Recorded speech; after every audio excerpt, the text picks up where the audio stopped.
Hello. Hello. Thank you.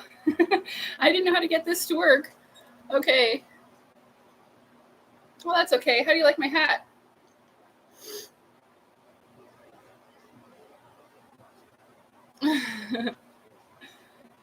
Oh, okay. So thank you, everybody. Am I even live?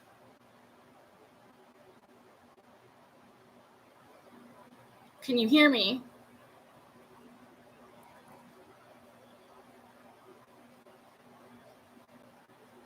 Okay. Hi, it's my birthday. Well, sort of. It's my birthday party. My birthday is August 5th, so I'm having this a day early so that I thought people would be off work on Sunday. Thank you for all the birthday wishes. I'm really happy that people showed up. That's great. I hope you like my decorations.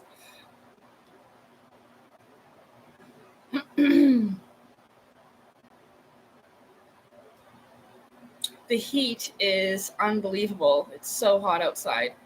But I went out and I got my nails done. I don't know if you can see.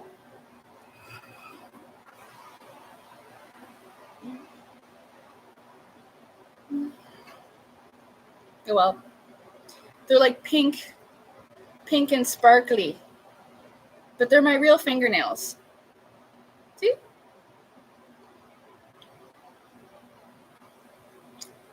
Okay. So what I'm going to do, I'm doing really good. I had an awesome day. I went out and I got some sunshine, and I've had this hat for a while. I'll show you my birthday outfit just a second. So it's a pink dress. Oh, I don't know my belt. Where's my belt?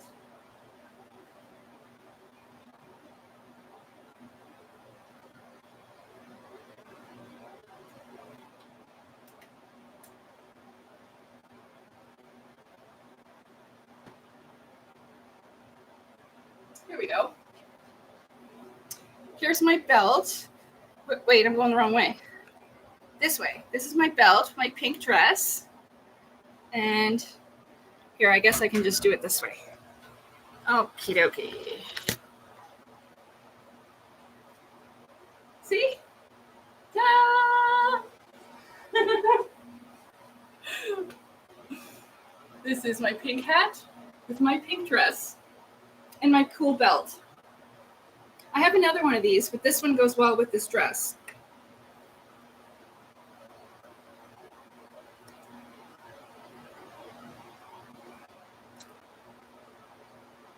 Yeah, just ignore the weird dudes in the chat.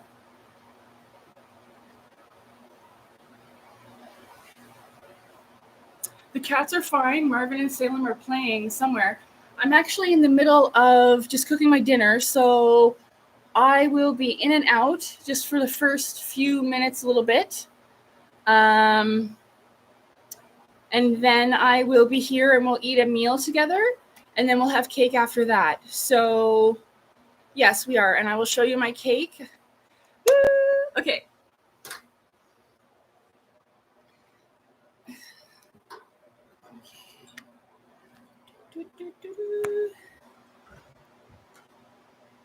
That's Eternal Sailor Moon in the background. That's one of her final forms before she becomes Sailor Cosmos. My cake is an ice cream cake. So it's got vanilla and chocolate ice cream, and then it's got this fudgy, crunchy stuff. I can't really see all of your comments, so I just seen somebody saying, ooh, there's a bunch of weird dudes in the chat. And yeah, oh, good.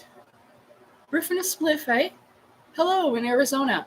I actually went to Bullhead, Arizona, and stayed at a place on the Colorado River, and it reminded me of Egypt, because here's the river, and then beyond the river, it's all like a desert area. Yeah, so I really loved Arizona and the Colorado River. Thank you again for all your birthday wishes. No, I don't know Aubrey Plaza. Happy birthday to your nephew, Ron. The stars out in the desert were incredible. Actually, if you just go a little bit out into the country of the city that I live in, just outside, you can see the stars pretty good. It's a little bit far for me to get there myself, but you can't really see them in the city because of the light pollution. Oh, I was just wearing little flip floppy shoes. I don't wear shoes in the house. That is a big no. Nope.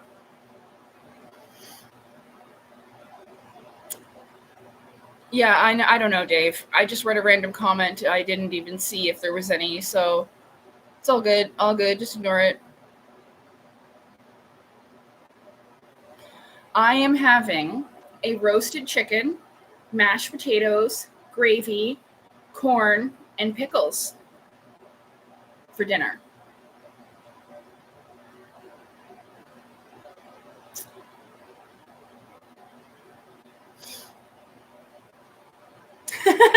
That is my utility belt, exactly like Batgirl, for sure.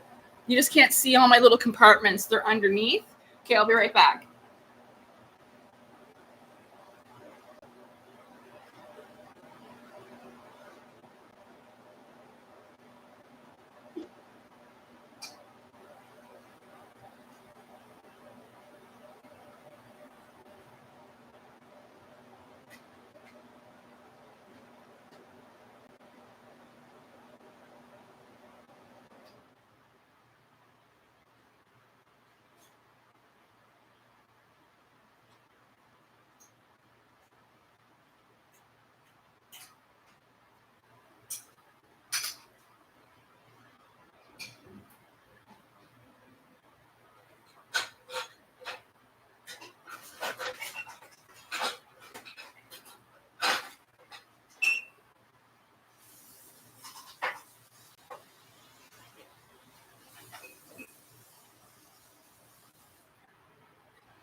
I'll just be another minute. I'm still making my dinner. I found Marvin. He's in the closet.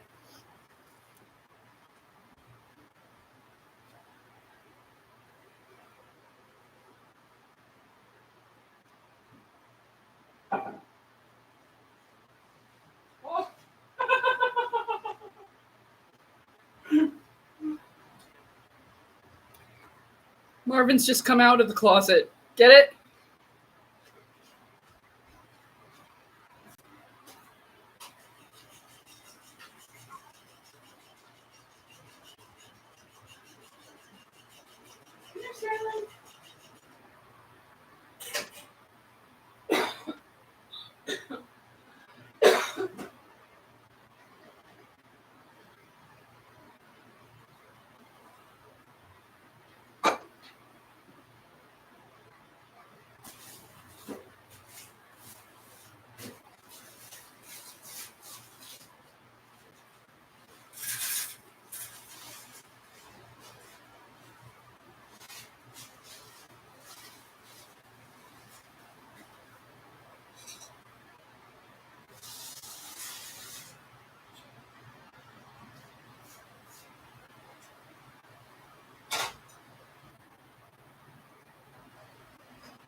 What are you doing, Marv?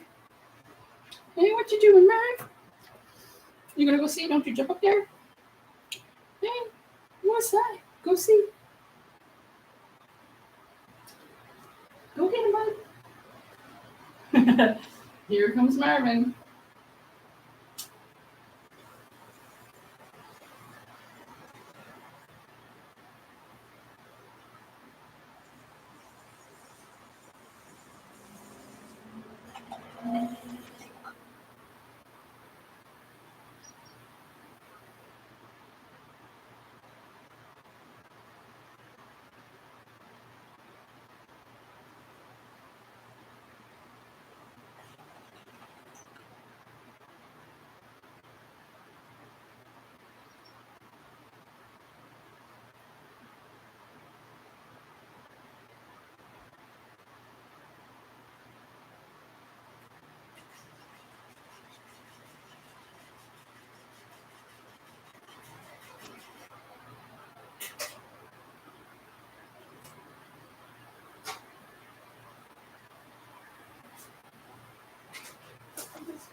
Where'd my spoon go?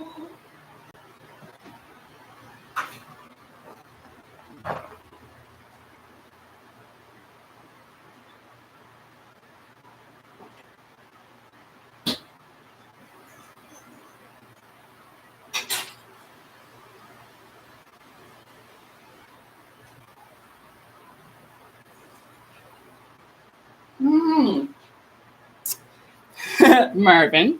Are you guys watching Marvin being bad? Yeah, I know, right? No, he's a good boy. Come here, Marv. Give me a birthday kiss. Say hi to my friend. Say hi. Oh, isn't he cute? Big one then. Here.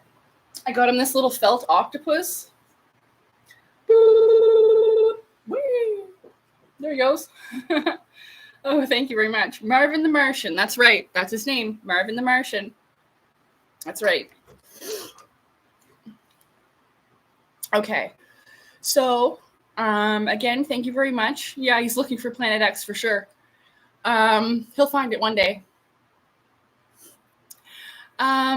Today, I left off in my last video, okay, where I talked about how I was going to... Oh, picking the couch, eh? Good. Good. Give it hell. This is an older couch, and Mr. Sweet Cheeks used to pick the hell out of it, so I'm going to keep it until I don't have any more cats anymore, and then no big deal. So, I talked about, in the end of my video, how I even thought it was, even could muster the thought, even, what's that word?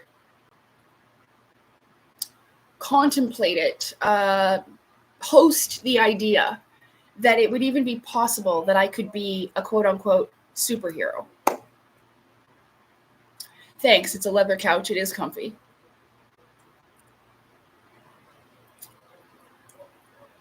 So, okay, I gotta stop being distracted by the chat. Right. Because I know how it sounds. If I was sitting on the other side and I heard somebody say that, I'd be like, she's crazy. Mm-hmm. Yep. Poor thing. She's nuts.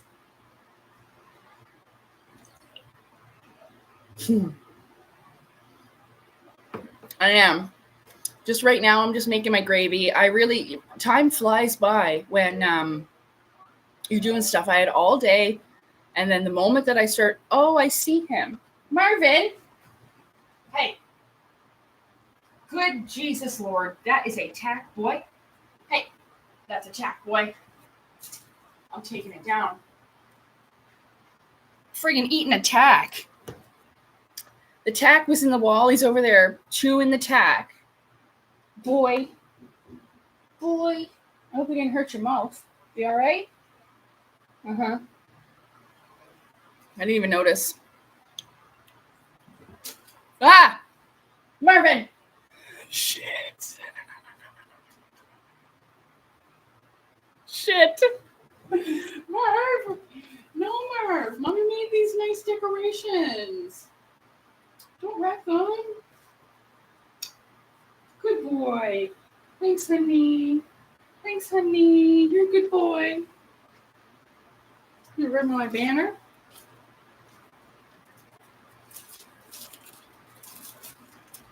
Marvin! No. No. Don't eat it. Give me that. Gimme. What? Boy. There it is. Hey!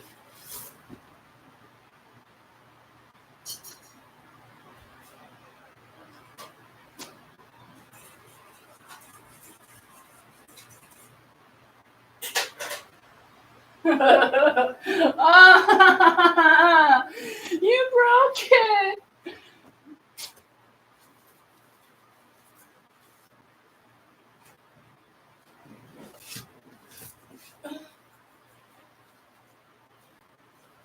Oh.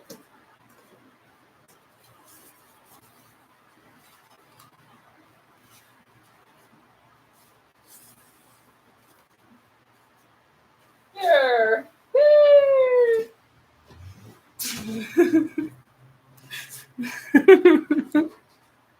Attack cat. That's right. Attack cat. Yeah. Okay. Okay. So, about the superhero thing, right? So, when I was a little girl, no, I'm not day drinking. I do not drink alcohol whatsoever. When I was a little girl, I started getting flashback memories of things that I couldn't explain. A lot of the time, it would happen during traumatic events. Now, when I would tell people this, they automatically assume that I am kind of like using this as a survival mechanism or escape into fantasy. I get that a lot too. And of course, this is common, especially when you want to escape, out of the situation, but it wasn't like that. It wasn't just something that I was remembering. It was something that I was feeling as well. One of the reasons why I suffered with depression as much as I did is because I remember the world being so vastly different. So when I came back into it again, it was quite the shock. And there was such differences that, it felt like a foreign world, an alien planet.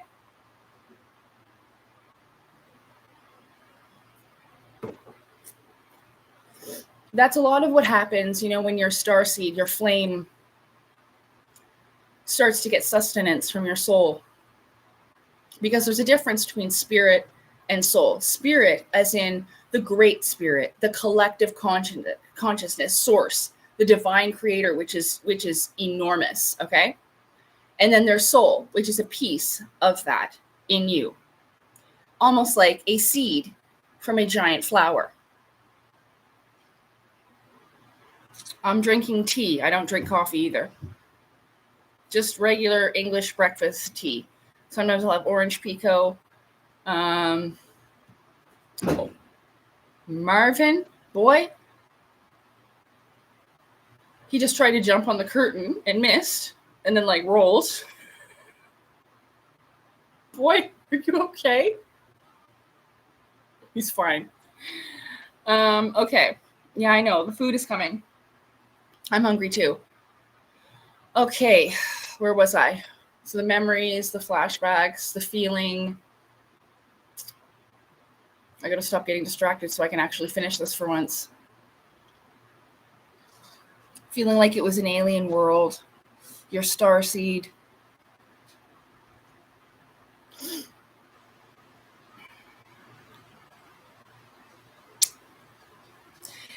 It's difficult because there really isn't much. Like, for instance, when I would see things, I would think I was a tiny person. And I wasn't. Everything else was just extremely large, but I didn't understand that.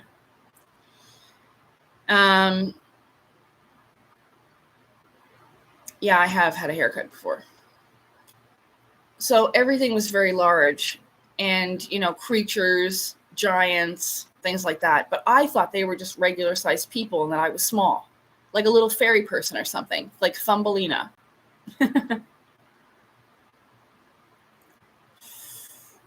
Okay. I just seen something that I wanted.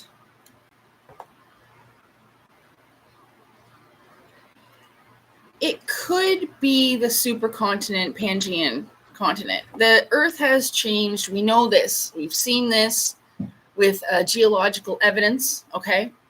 Because it's not just one thing. It's usually a combination of things that gives you an answer. So it's not just science, but you also need a spiritual aspect, right? I'm not a genius. I'm just going on what I have here. So what I call this time, I always knew it as the Atlantean age. It was just inside of me. Never Atlantis, but the Atlantean age. I remembered a lot of buildings and temples that looked like gold had been poured onto them. Like it just poured it on from a kettle and it just dried like that perfectly and smooth. There was a lot of large crystals. There was free energy. The aether was in the air. So they were using technology that also had to do with the pyramids that took the aether out of the air and used it for power and all kinds of things, healing. And aether is one of the things that I say, when Source would breathe it out, I breathe in. So it's something that is a gift from the divine to access in this way. Not everybody had access to it this way.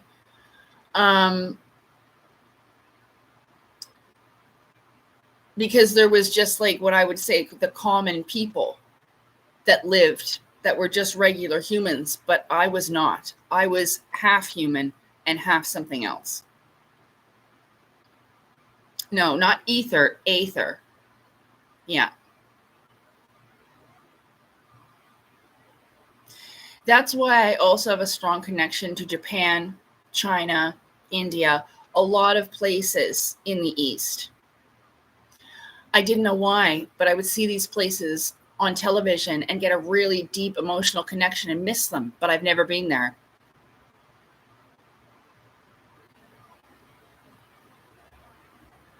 If we could try to stay on topic in the chat, that would really help me out.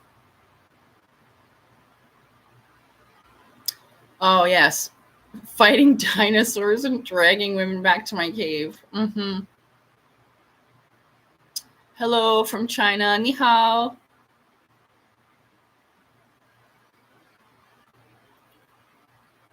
I know you're joking. I always talk about the caveman thing too. I always make this joke. Imagine what it was like to find the first weird looking vegetable and you turn to your caveman buddy and whatever language they're using, they're like, tell my family I was brave. You know what I mean? I always think about that shit, especially really weird, odd looking vegetables or fruits, you know? Yes, I can feel the energy from the earth. I'm very energetically sensitive, not only to people, but the planet itself, animals, all of that. I can even pick up things in the water. A lot of channeling, well, channeling is more like listening to God. I actually do that in the shower and through the water. Like, I don't know if it's like the water consistently hitting my third eye, or just like the white noise of it. It really helps me center and be able to receive and hear messages. It would be clairaudience. You just hold on. I would go to the Chinese medicine clinic. They have excellent healing medicines that actually work. That's why they've been around for so long, these different recipes and things. I've had them for thousands and thousands of years. There's actually a book, and it's like $10,000. I'm not joking with you. I can't remember what it's called, but it's an old health book from the East, and it's really thick, and it's like $10,000. Yeah, but it's for real stuff. You can heal anything with this book. It's too bad I can't remember what it's called. Sorry. Yeah. Okay. I just went right off topic again.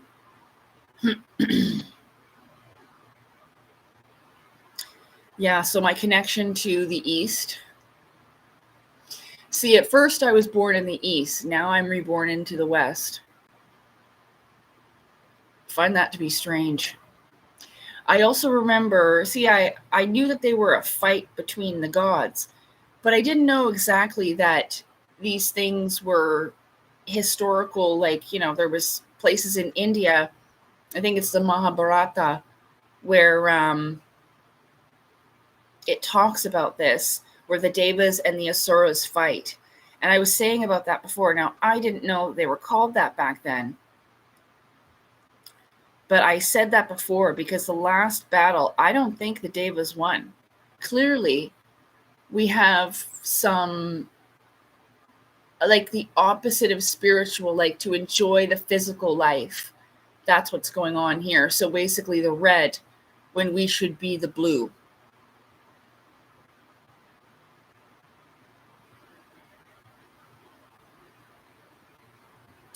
With acupuncture, John, I believe that was John, sorry. Yeah. With acupuncture, honestly, you don't even feel the needles. They are very, very skilled. They're extremely thin, the needles. And if you are that worried about it, cover your eyes. Put music in your ears, cover your eyes, and go. And just tell them, you know, I feel really uncomfortable. This is what I'm going to do to get through it. But you will not feel it. Maybe the tiniest little, like, pressure on your skin, but I bet you a splinter hurts way worse than acupuncture. Way worse. Hangnail, way worse than acupuncture. I am good. Now, let me just go and get, what about Enki and Tiamat? Yeah, we'll talk about that because there's a lot of repeating stories. I don't think it matters where the origin story came from. What matters is the moral of that story with Enki, Enlil, and Anu, okay? That's 3. Remember I was talking about that? Odin, Loki, Thor. God, Jesus, Satan. Thank you for all your birthday wishes. I really appreciate it. Okay, just let me go get my food. Yeah, the moral of the story. Like, it doesn't matter. It could be me, you, and God. You know what I'm saying? Like, it's about the 3. Mind, body, soul.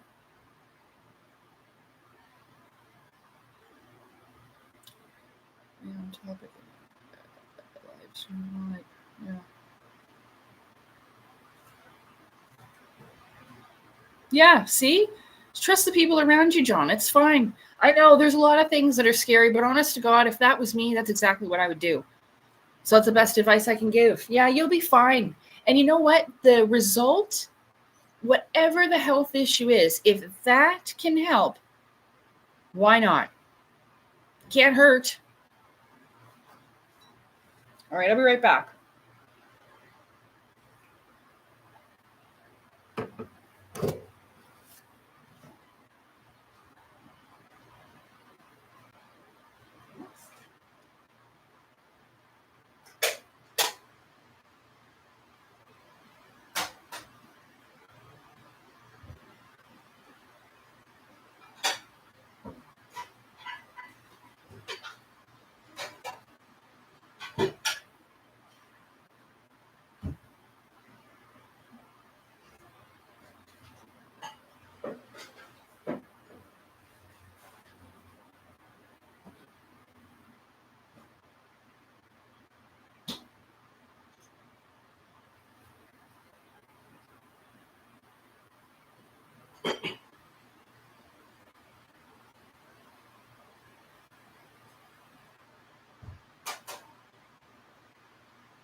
Okay.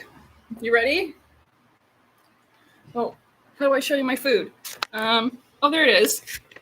Food! How do I do this? Oh, food? Oh, I can't. It's got, oh, there we go. Hello. Got some.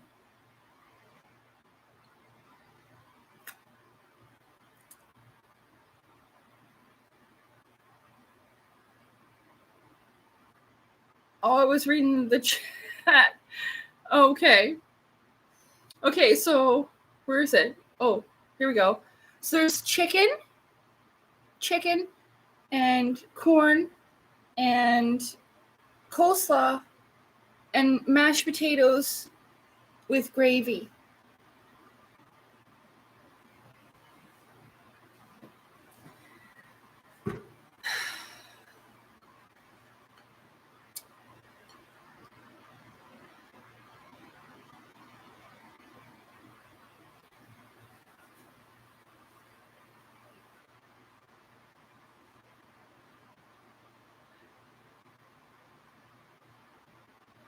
Yeah, I gotta eat on camera.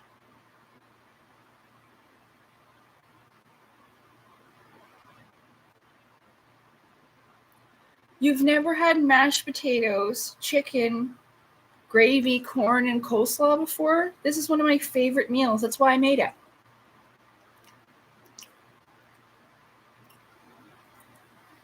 I already blessed the food and thanked God in my head before I ate it. I don't want to fight with people about being religious. It also just has to, like, bless your food just with good energy. You know what I mean? So,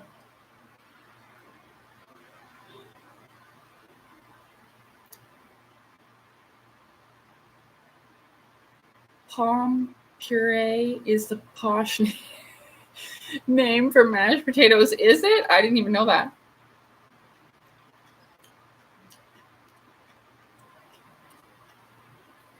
Well, I mean, who cares about eating on camera? Isn't there channels where people just eat a shit ton of food?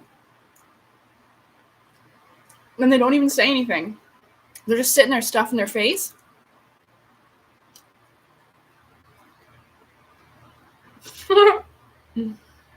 I had to beat the chicken up several times to try to get away. You're funny, John. Rub-a-dub-dub. Thank God for the grub. North Dakota. To be honest, I've never even thought about North Dakota. What's it like there? For some reason, I'm thinking that it's cold compared to South Dakota. Or maybe that's like North America, South America to me. I've never been to South America. I heard it's nice.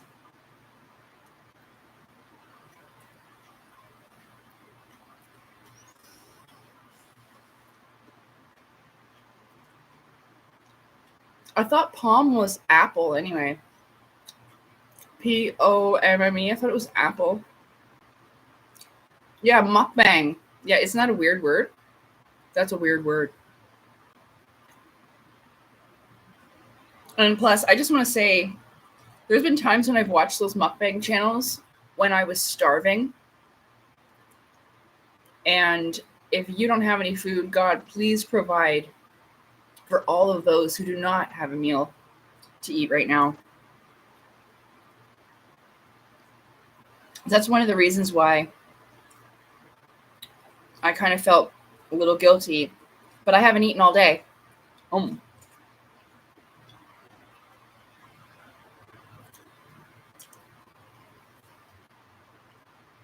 I would rather have rain than what it is. Yeah, look, pomme de terre is potato. I knew it was. Palm is apple. Thank you, Natalie.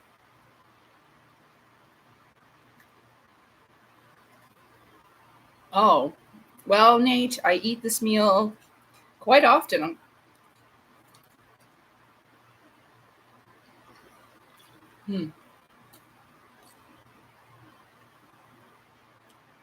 Pomme de la terre.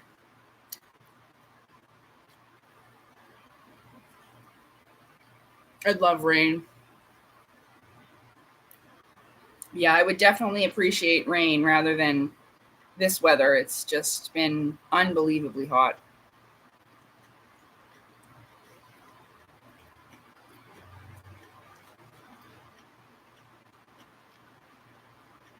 If you can't handle the word God or Jesus Christ, the power of Christ compels you. The power of Christ compels you. The power of Christ compels you. The power of Christ compels you. You should leave. Because if it makes you want to go, there's a reason it's irritating your demons. Have a nice day. People coming up on here saying they hate God. Oh.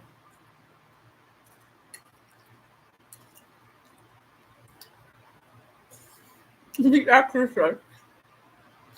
Mm-hmm.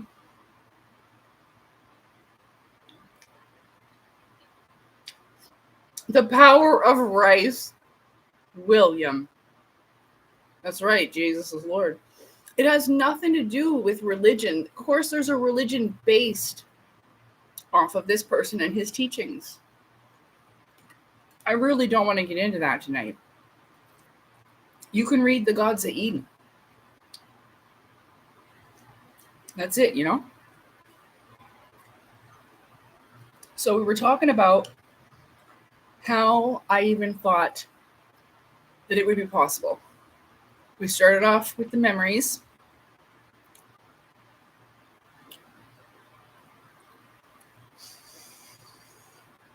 Feelings. Because the only way this works, and it's not easy.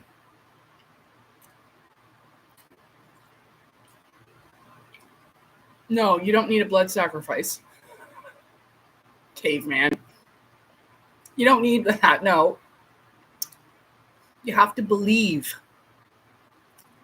You have to believe 100%.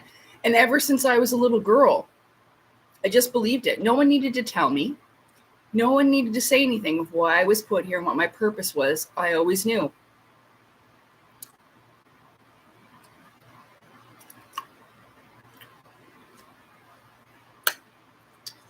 And then, I know.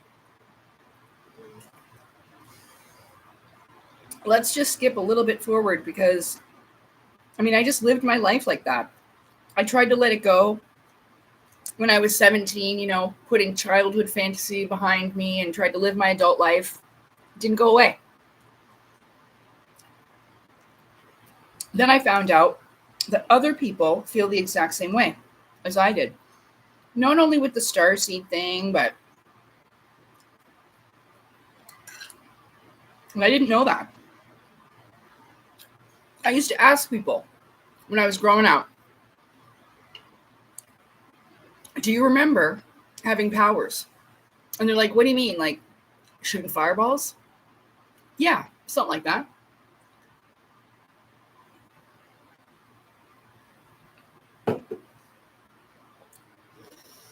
And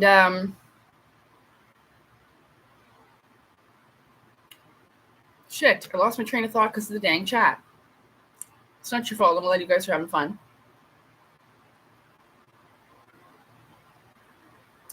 It's okay. If somebody's telling me to choke on corn, that's all right. God will get them back. The universe or the Asuras that are standing next to you that made you do that shitty thing.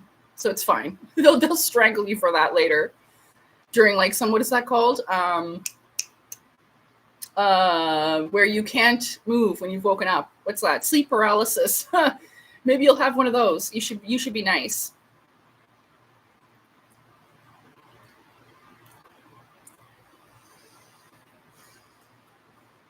I can't remember where I was now.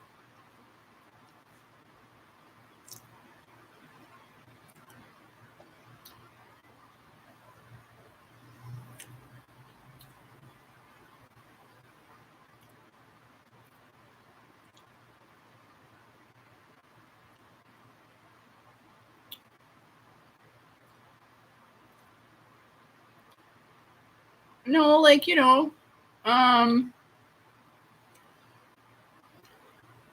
it's actually an energy discharge.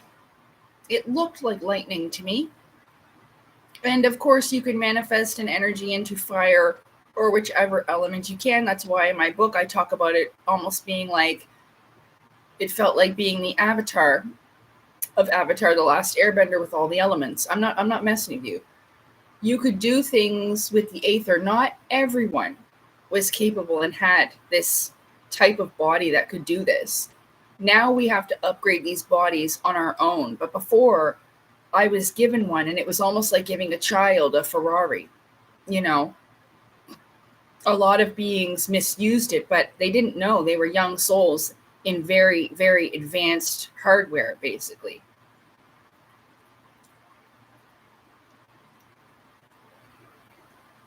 But it's energy discharge, and you can use it through the aether. Like I was saying, when Source breathes out, I would breathe in. And then, you just instant manifest it. You think it. What you think becomes.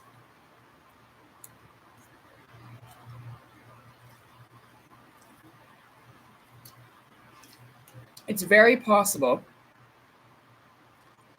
that at this time, the spirit realm and our realm was one, like more than it is now. So it wasn't weird to see a giant glowing dragon flying through the sky. It wasn't weird for people to have wings. It wasn't weird to have creatures. It was just normal.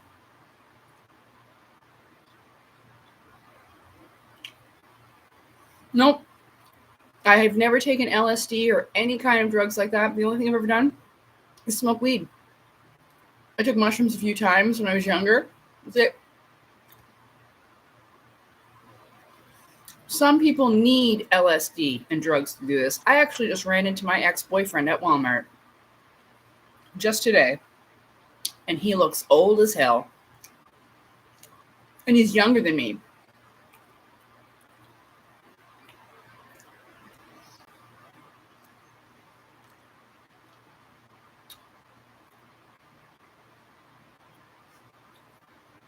I said, "Excuse me, sir."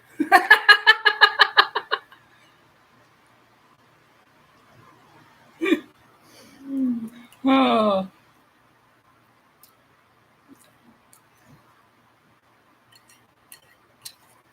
He was very surprised to see me. Lost for words. I didn't look like this when we were together.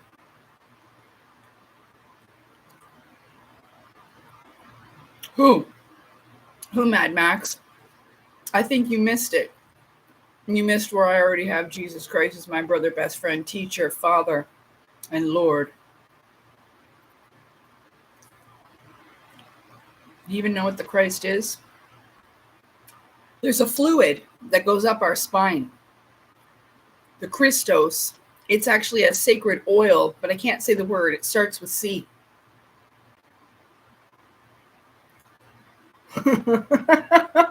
He did look old as hell. Yeah, could I use your senior discount?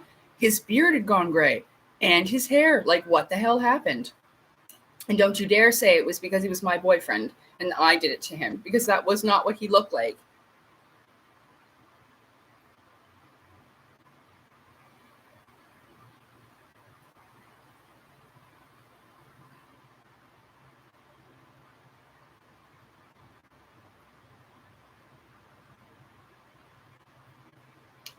Well, my book's not ready to go.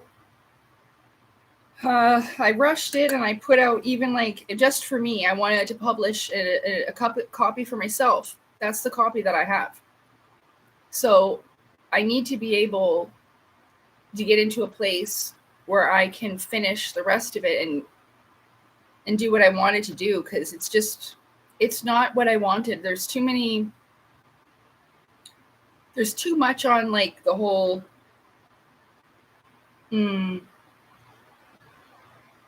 Earth, like place where we are, flat Earth stuff, I suppose, but just mostly maps and stuff, but I don't think they're all necessary. Anyway, we're digressing.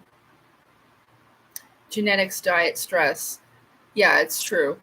I don't know how he got so stressed after we broke up, though, because he had this, he honest to God looked like Jesus. He had the most beautiful long brown hair. Beautiful blue eyes. I know Jesus probably didn't have blue eyes, but whatever. He could have.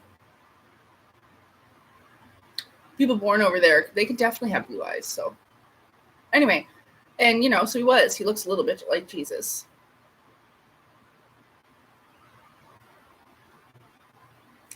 See, I know. I don't know what's going on in the chat, but yeah, people blame it on drugs. People blame it on. Oh, you mean his aging? He only smoked weed. But yeah, the things that I'm saying, I've had people blame it on everything. I think it comes from a number of reasons. I think mostly because people want it for themselves. Not in a greedy way, but of course they would want this. This is a natural thing to want. We all daydreamed about this, but we have been this, definitely, all of us, in the spirit realm. That's what confuses me a little bit. Because I know it was this physical place. But like I was saying, was there a time? Listen, G-Sung rocks, okay? If you keep in the chat and keep spouting out insults and bullshit, I'm gonna boot you right the fuck out. Because I've been seeing that. Nuts. At least you should spell it properly.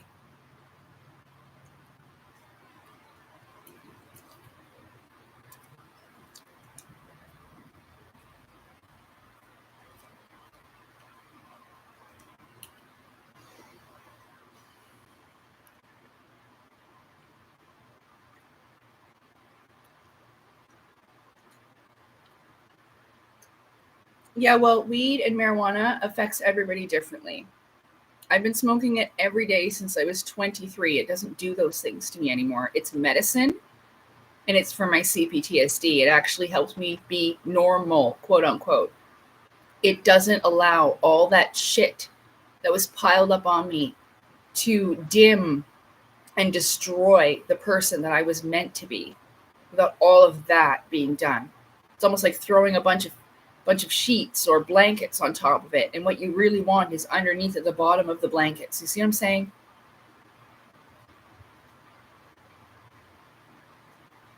Well, clearly it's not ice cream cake time if I'm eating my dinner. Okay. Ignore the chat. Finish what you were saying.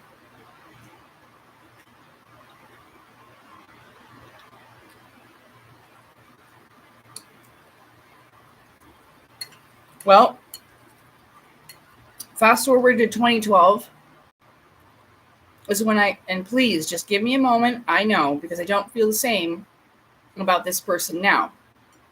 But I used to be really into David Wilcock. As an author and as a person, but not like romantically, okay? I do not think David Wilcock is hot. He's got really pretty eyes, but that's what I mean when I say that I was into David Wilcock, because I have a lot of his books. Hold on.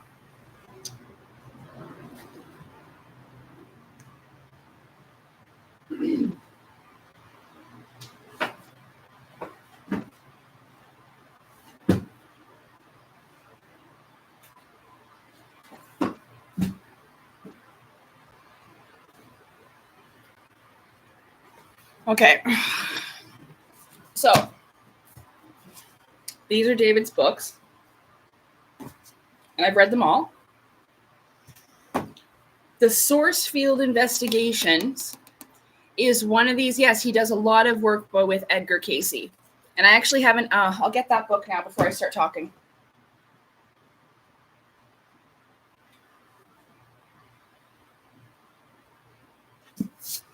Edgar Cayce could read people from very far away. This is an excellent book.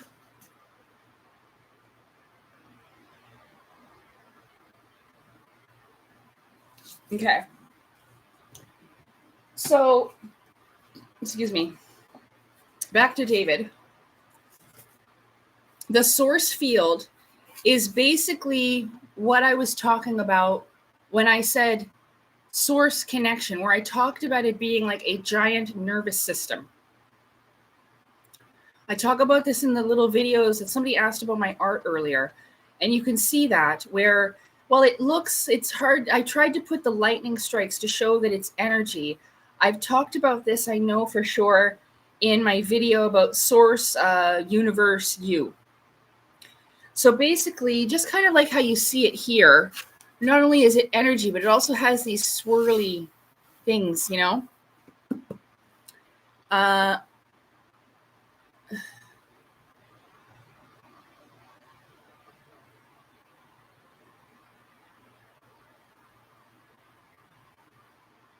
Her high body count, hold on now.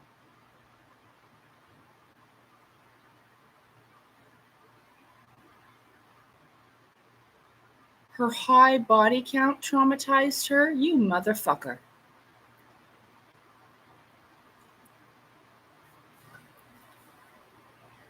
I hope and pray that you never experience what I did, because you would never survive it.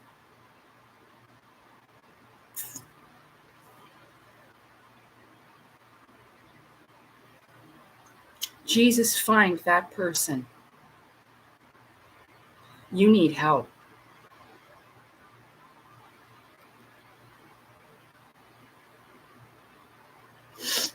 No, we'll keep them, because the Asuras are watching. Your high body count contribute to your trauma. Fuck you. You don't even know me. Why do you think that? Just because I'm attractive? Just because I'm good looking, I just have to be a fucking whore? Your mama. How about that? Your mama. Anyway, your mama's body count did. That's how you came into the world, boy.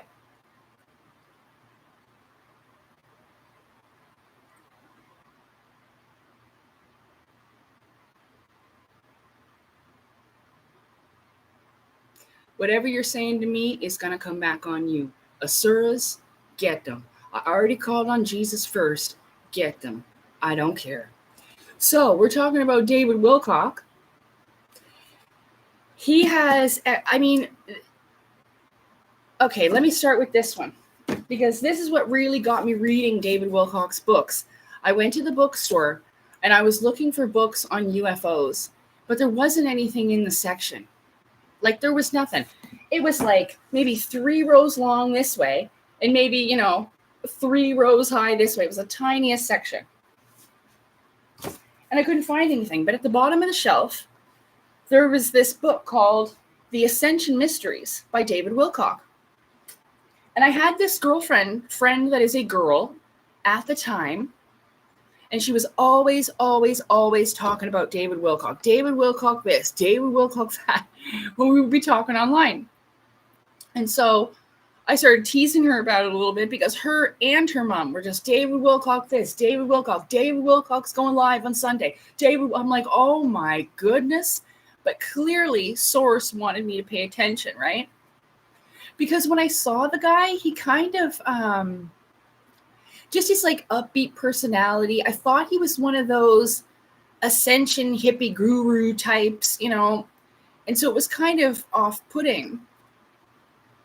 But so when I went to this bookstore and I saw this book, I'll never forget, I was like, I'm like, David Wilcock. There he is again. And this has another thing to do with the source field connections, right? It's pretty incredible. So the Ascension Mysteries is called Revealing the Cosmic Battle Between Good and Evil. He writes very well. I enjoyed all of his books immensely. I'm not trying to sell them to you. I can give them to you all for free in PDF format or downloadable, or go on to the internet and you just open the webpage and there's the book, okay, from the Internet Archive or whatever. I'm not trying to sell them, but this is the truth. I greatly enjoyed them. And so inside of this, I'm flipping through, I remember, and I won't be able to find exactly where it was, but I was flipping through, and as I did, I got to a page, just opened it, and it talked about how, I'm losing my train of thought, come on. Oh, that he struggled with depression. And he also smoked a lot of marijuana when he was younger, just like me. And I was like, whoa, he had depression? You know, when I first opened the book, that's exactly, like, it was like I was meant to open it to this page so that it would connect, give me and David something in common, for me to pay attention to him and his work. And so after that, I tried to put the book back and I couldn't. It was like now there was a string attached to this book to me. And as I walked away, it almost gave me anxiety. That asshole's still going. Just ignore him. E. coli. E. coli, A.K. Carrie, okay? That's what I'm calling you from now on. E. coli, because you're like a virus. You're making everybody sick. So yeah, depression and weed is what me and David Wilcock.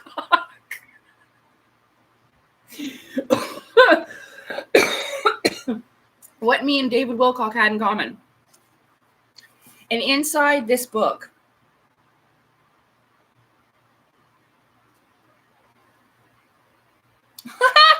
thank you, God, I opened right to it.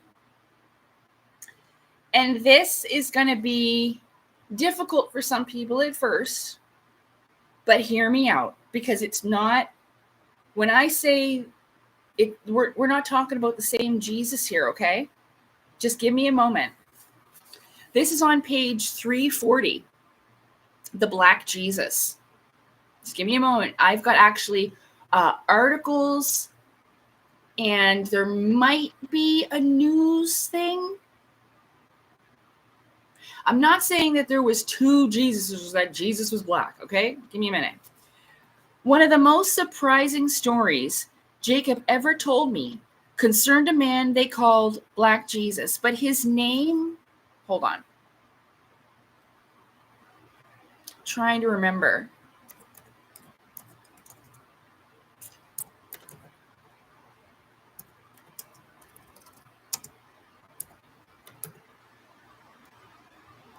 Oh, I almost remembered.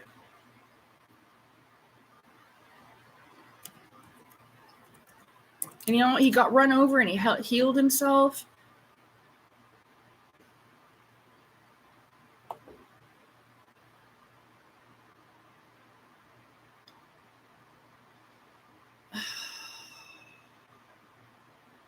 I knew it.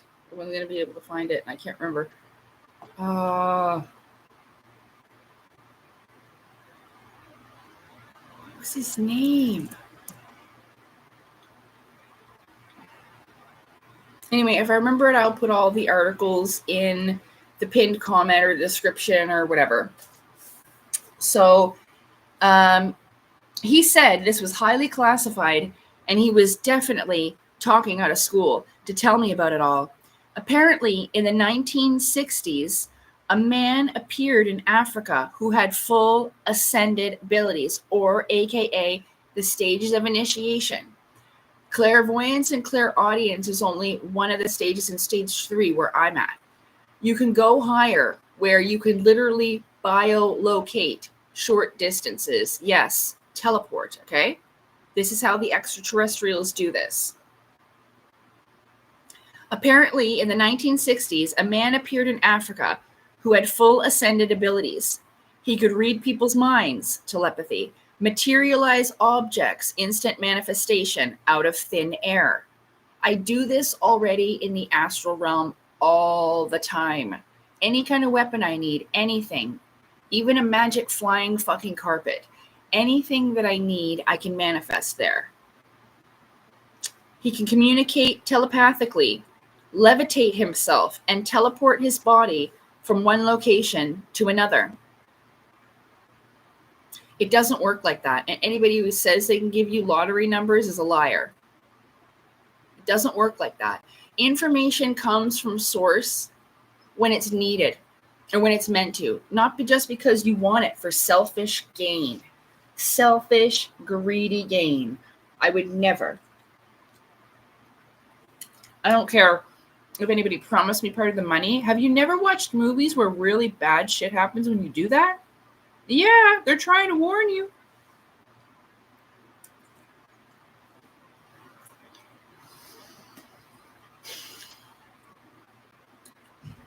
Teleport his body from one location to another.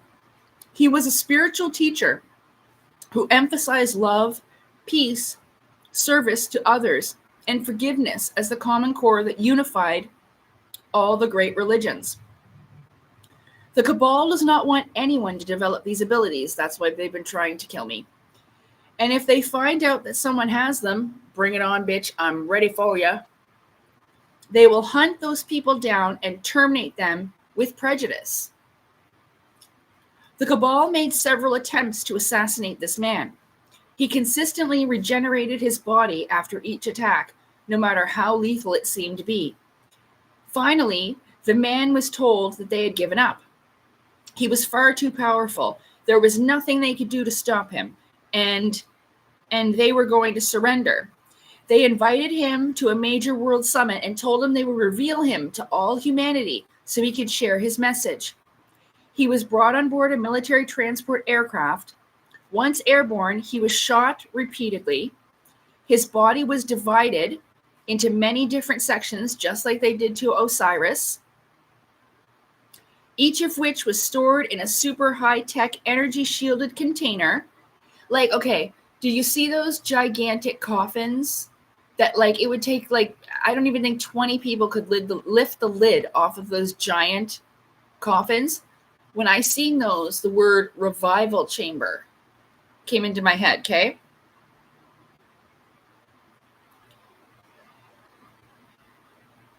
Energy-shielded containers. Jet aircraft rushed up to the plane in sequence and scrambled the containers all over the earth as far apart as possible. That's exactly what they did to Osiris back in the day. Everyone knows the story. The contents were then thoroughly and completely destroyed. It was hoped that this would prevent him from being able to regenerate himself. Revival chamber. After this was done, the man materialized directly into the offices of the people who had ordered his murder. That's why I told you, one day I just might show up in your living room. There was no visible signs of damage to his body. He said, and this is true, like, you reject him so much, what is he supposed to do? There's not enough time and energy just to sit around fighting these guys. It's just, there's not enough time. And if you go before other people, you put their lives in danger. Say he goes to talk in front of 1 million people, they'll friggin' put off a bomb right there, kill all those people. They don't care. They're the same people that killed Jesus Christ. The same mentality, not the same individuals. Of course, they're long dead. But the spirit, that dark, evil, nasty, jealous spirit that wants to put out that light still exists.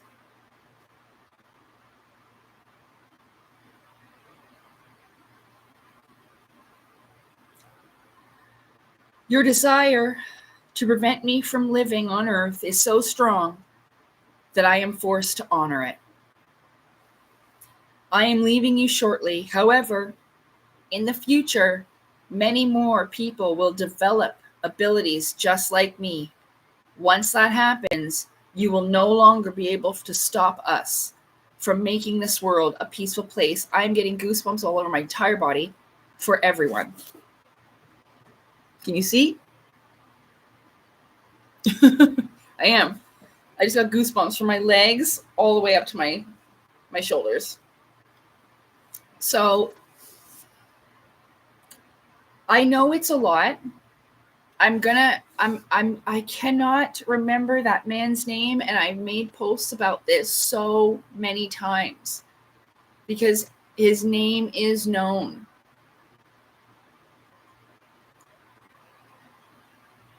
Anyway, but there's Simon Toko. That might be it.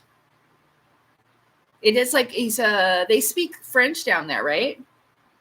Oh my God, the power of Christ compels you. The power of Christ compels you. You have no power. The power of Christ compels you. The power of Christ compels you.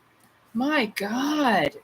Imagine being that angry and miserable that you have to go into a person's chat and just continuously all this bullshit. What a loser. So then We have the synchronicity key. And this is a lot of different things, like where it talks about, like, I'm pretty sure this might be one of the ones where somebody will come up with an invention and then 5 other people come up with the same invention the same day and try to patent it at the same time. It's wild as hell. And he does a lot of really good research. And then the final book that I bought of his is Awakening in the Dream. And this is why I always talk about this, because you will have a lot of your awakening in your dream state. One of the last times I watched David Wilcock, and it's not because of what happened, it's because of other things, and I just moved on. He went and he was talking about how he was sexually assaulted by reptilians. Yep. And I remember I found this channel because I wanted to have even with my own mind, listen to his discussion about what people were thinking was going on with him when he said this. Now, this didn't actually, I don't know if he realizes this or not, but this does not happen while you're awake in your waking body. They do that to your astral energy body a lot of the time, that sexual stuff. I can't say it hasn't happened to me because it has. A lot of the times when I told that to the Muslims, they tell you the jinn will do that, especially if you sleep naked. I stopped sleeping naked, that stopped happening. Because it's almost like you put a protected clothing of God over you so that they can't do that anymore. And it hasn't happened since. I swear in the Lord's name. Right? Jesus knows. Because that stuff used to happen. You have to protect yourself. Just like we were talking about blessing your food before you eat. Same thing.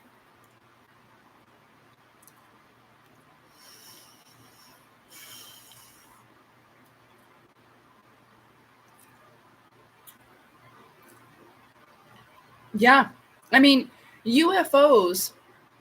Now, what I just talked about with the Toko fella, Simon Toko, let's just call him that because he's got a different spelling of his name. I think they might speak French down there. Looks like a different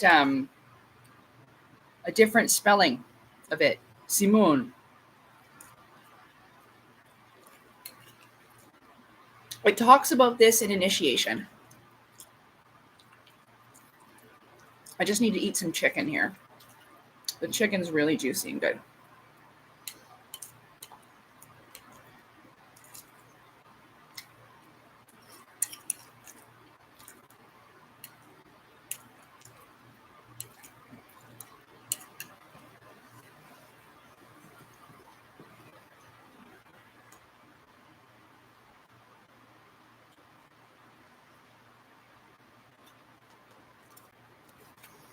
Now, there's a video, 3 of them, where I go over Initiation.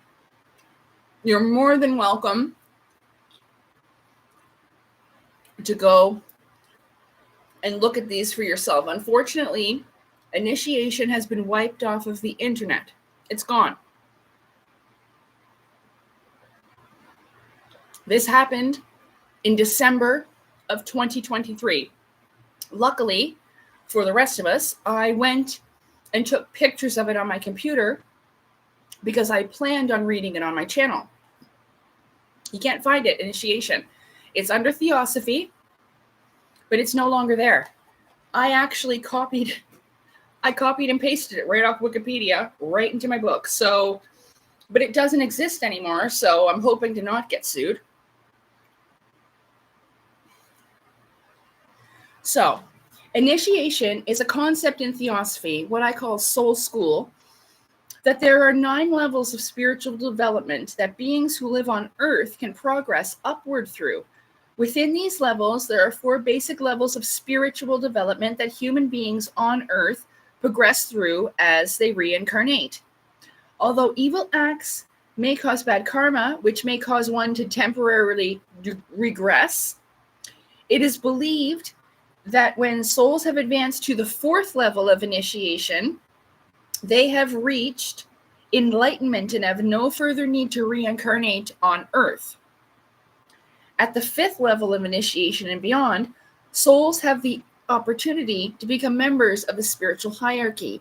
Basically, you move on to the higher colleges and universities out there where you will have different jobs, just like we have jobs here, but of course there's no money or anything like that. Just like how a lot of the places in these extraterrestrial worlds, they don't have any money. Well, of course they don't. It's the etheric worlds. Okay? This is the only spiritual place where spiritual life, physical life happens, rather. Okay? I'm very sure that even Elena Denon says that these extraterrestrials live on their etheric realms of their planet. So you could look at Jupiter, but you're not going to see them because they're in a different dimension. That's what she's fucking talking about. So we have these different levels of initiation. Now, as I was talking about, I've reached level 3.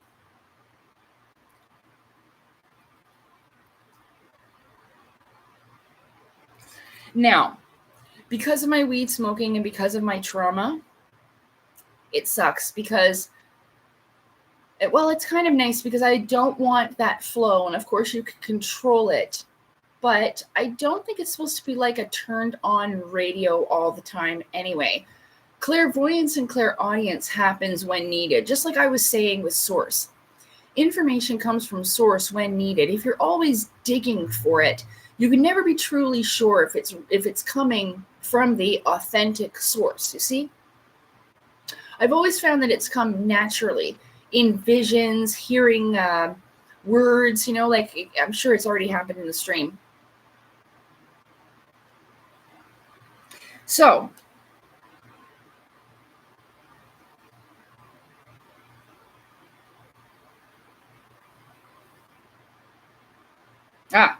the 5th initiation. Now, it's funny because the 4th initiation is called the crucifixion, and the 5th initiation is called the resurrection. And wasn't it that after Jesus was crucified, he rose 3 days later in his spirit body, his energy body, which it even talks about in the new heaven and the new earth in the Bible, where we will get new glorified bodies? This is what we're talking about.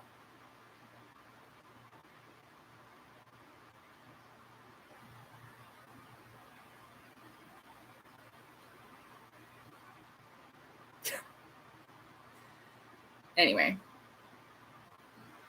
it's funny because they don't know, people don't actually question like how even Jesus or all these other people got to be like that. They don't even question why, but it has to do with the Kundalini. There's a book where it talks about where Jesus was from the ages of like 13 to 30, where he does a lot of work with different yogis and travels throughout the world, gaining the wisdom that he has. Okay, I forget the name of the book, but I will post it down in the comments, along with initiation and stuff that I've mentioned while talking here.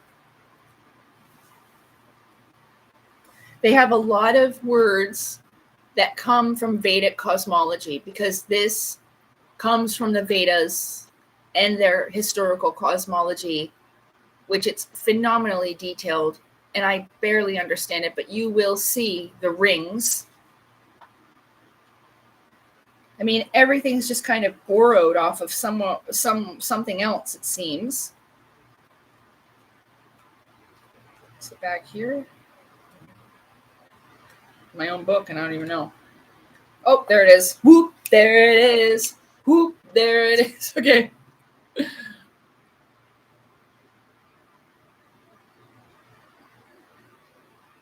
I'm not still seeking Chad. You're such an idiot. You just want attention.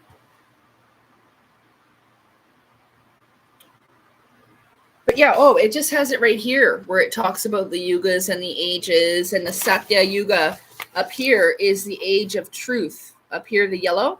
Okay.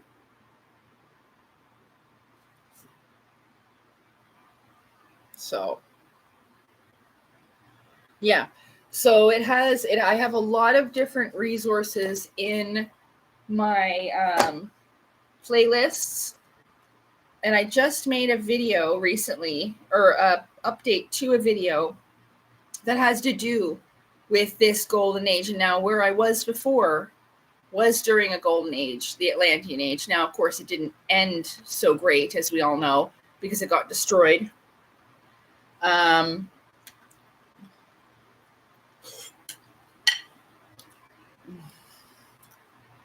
Bye, E. coli. I've had enough of you.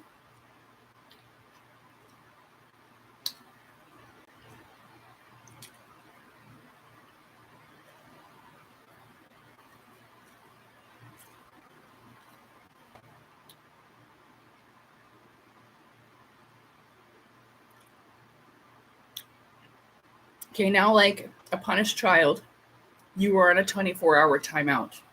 Go sit in the corner.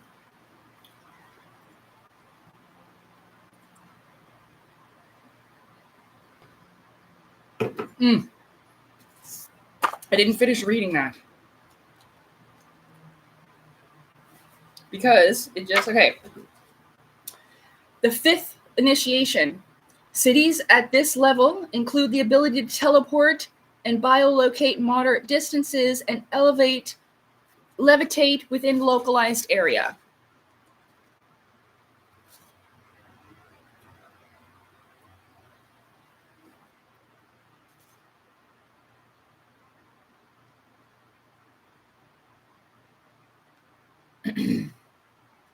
Okay. So, when I found this, it's almost like the West's form of understanding this, because it has a lot that, look, the seventh initiation, or the Avatar. Do you see? Like in Avatar: The Last Airbender, the Avatar, or Christhood. See, because Christ wasn't Jesus's last name; it was a title.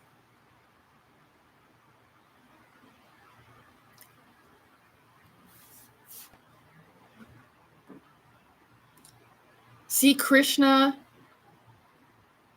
by the Hindus, Christ by Christians, Maitreya by Buddhists. You see? Imam Mahdi by Muslims. You see?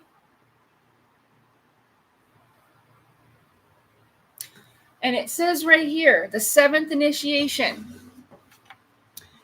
A being at this level, this is what it's talking about, the extraterrestrials. A being at this level has the ability to teleport any place in the solar system. However, that unless one is in a hurry, it is simpler, easier, and uses less energy. You control the ship with your body. That's why it has no controls. They're telepathically and energetically controlled with your body.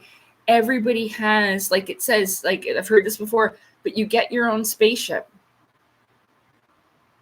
Good night, Bass. Thank you for being here with me on my birthday party.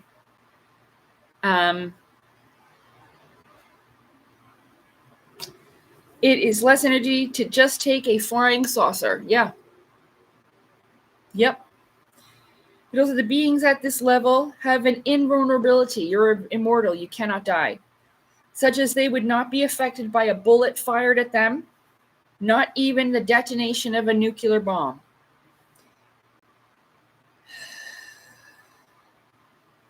On January 1st, 1956, Maitreya advanced from the 7th level to the 8th level, to Buddhahood. Okay? So I talked about the powers, like I thought at first it was lightning, but it's not. It's an energetic discharge, instant manifestation. So if, say, right now, a monster burst through the balcony, the one thing that all you got to do is, I know it's weird and you've seen it, but I know you go like that, and in your hand at the end, you would picture a sword and you picture yourself grabbing it. And I promise you it'll be there. If the energy is in the air, you can do this. I've done this in the astral body. Even before I finished the thought apple, the apple's already there. Do you see? That's instant manifestation. This is what they were talking about, the story with Black Jesus.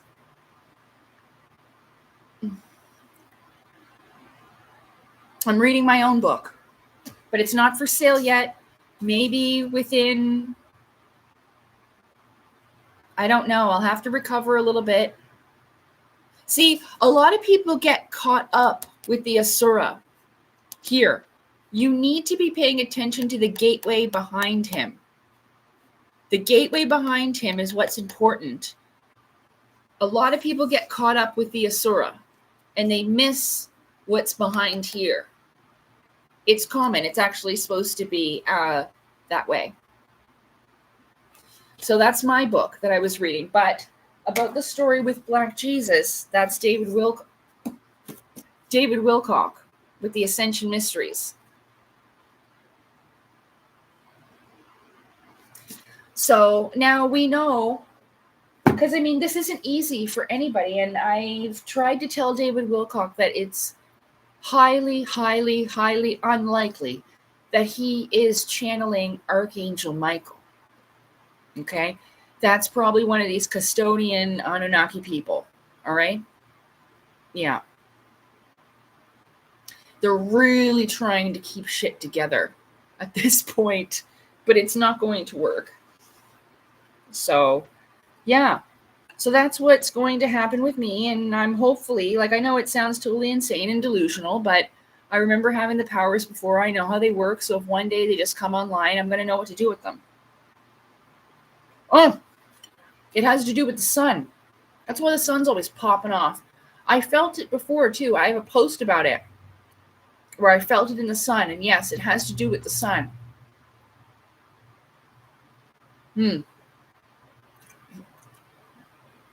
Oh, shit.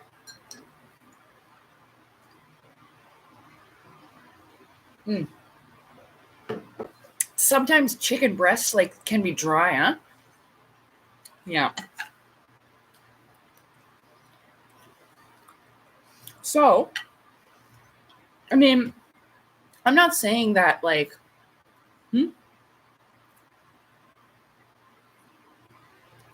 with the devil. Listen, I know that people are confused. You don't know that there are many missing gospels from the Bible, okay? They kept that from you. They took it out on purpose to control and divide and make it what they wanted. There's a lot of that, and it has nothing to do with the devil. I know. It's actually you being influenced by the devil to keep you in this matrix hell. But if you don't want to keep getting reincarnated over and over and over again back to the Earth School, into the prison planet, that's how they keep you here. They will keep fooling you over and over and over again, tell you the aliens are going to come, do a false flag alien invasion, do this, do that. I mean, they have their own craft. Bob Lazar told us about that.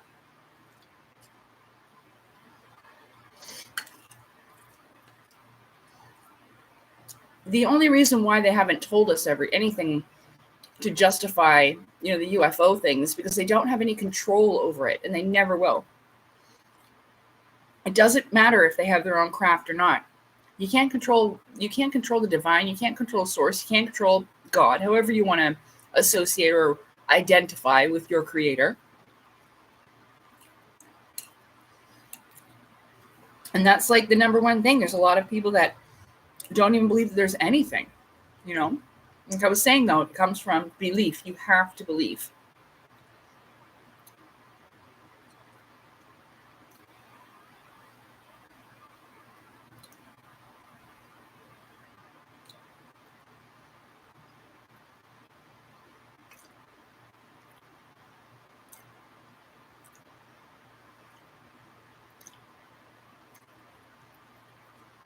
Those other gospels are garbage. No, they're not. The Gospel of John and the Gospel of Thomas and stuff like that. No. They were in the Nag Hammadi Dead Sea Scrolls. So, it's okay. What we're fighting is ignorance. And hopefully, people will start paying attention. Because, I don't know. I think we're all meant to figure out eventually Without these steps that I took, I wouldn't have figured it out. So,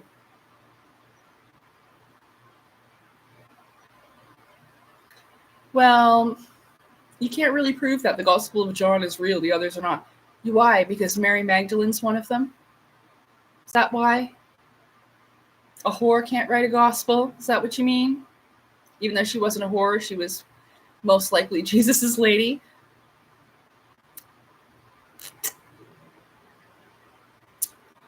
I know it's just so hard to believe, but Jesus was still human, like us, born here out of his mother's hoo-ha.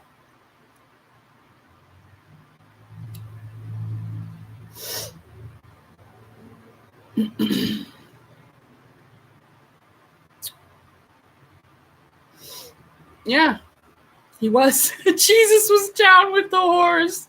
Amen, Earl. Well, I mean, what did they have to do to survive, right? He's not going to judge them for that. They had no choice. They had to survive. Some of them were kidnapped and put in the whorehouse. Come on now.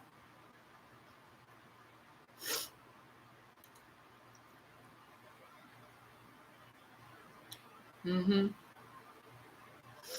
So, yeah.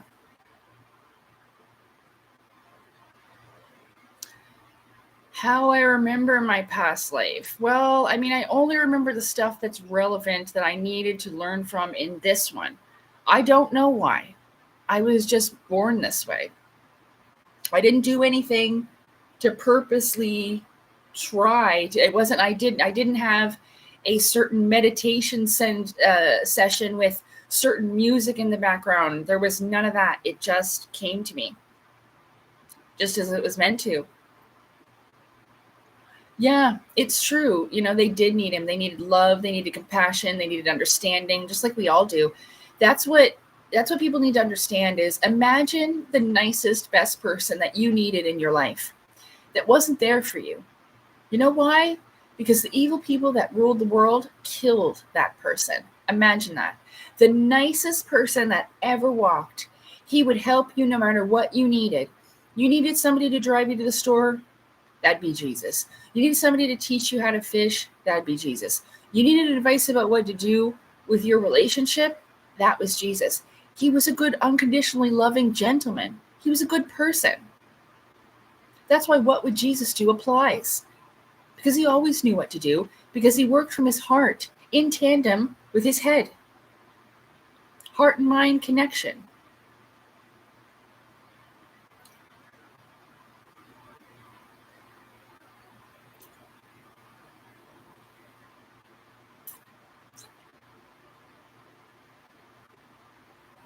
I do love pizza.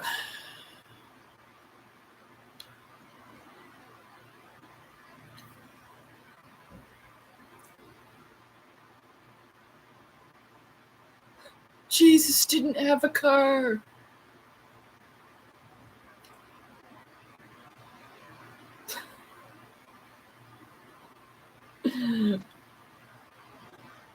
You know what? You know what Jesus would say about those trolls? If it's, I mean, it's wrong, but if it's bringing them some type of joy for their miserable, pitiful soul, turn the other cheek. All right.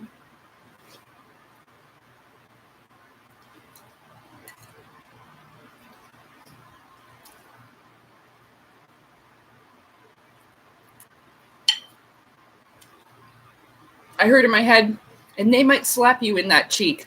So you turn the other way and give them the other one.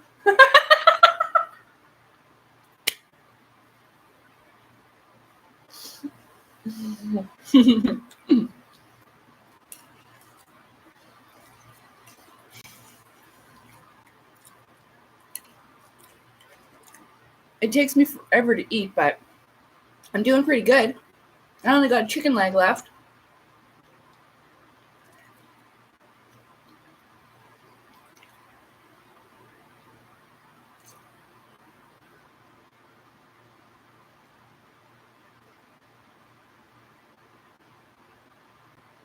Yeah, I know. See him, Kev. I know. He drove a donkey into town. Yeah. They're just a wild donkey? Yeah, of course you can do that. I have a way with animals, too. It's pretty magical. Once I was sitting out when I had this job at a hotel. I was working as a housekeeper, and I went out to have my lunch. And a friggin' wild fox came up, sat in front of me, and shared my lunch. He drove a donkey into town that had never been broken before. Yeah. And donkeys, oh my lord. Zebras are worse.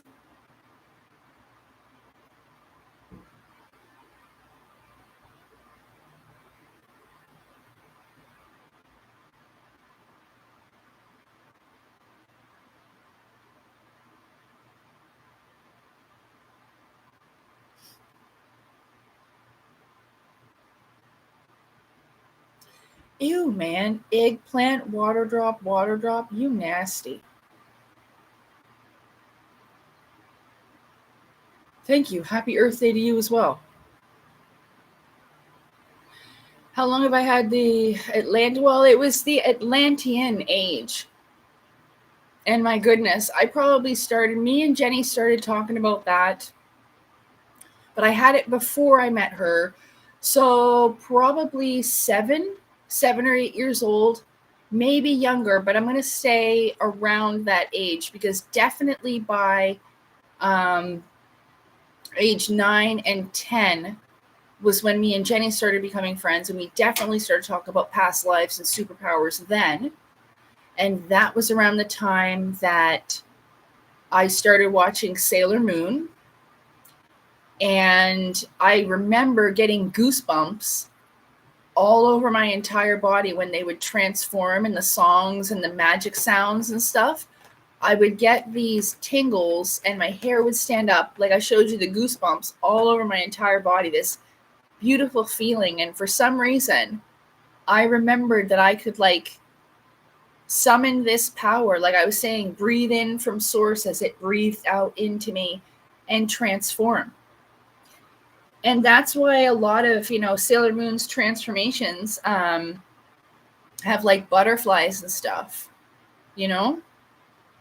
Back here behind me is Eternal Sailor Moon. Yep, Marvin's back.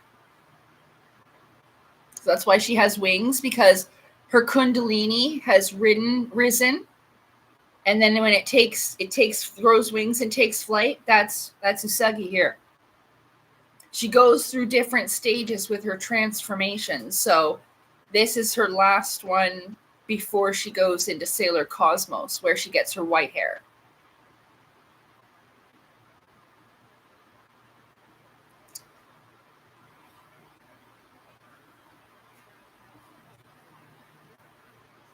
Yeah, donkeys are seriously some tough motherfuckers. And they can get really nasty. Please don't ever get bit by a donkey. It'll bite your dang finger off like a carrot.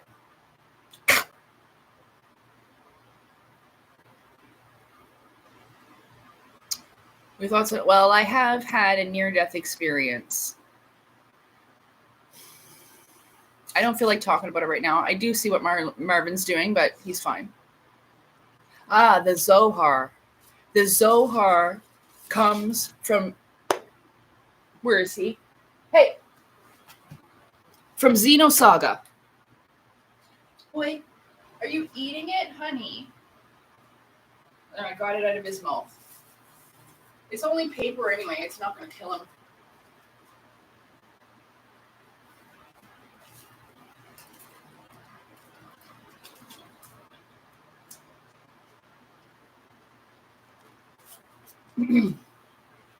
The Zohar. Right. So that, I did actually some research on that not long ago. What the hell happened to it? Oh, I made a video where I started talking about Xenosaga.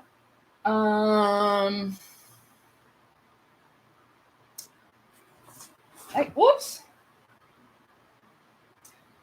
I can't remember. But I did. I talked about that, and I think I put the links where you can even watch the entire game being played.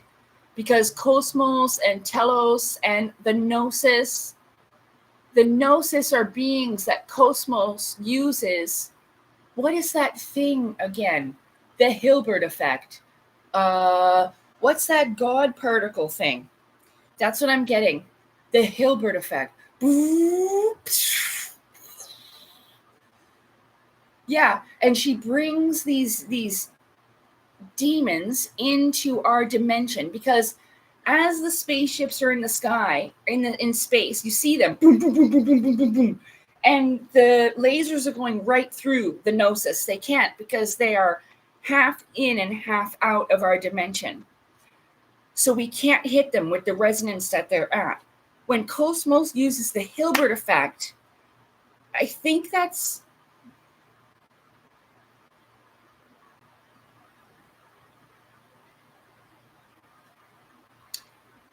I'm seeing CERN.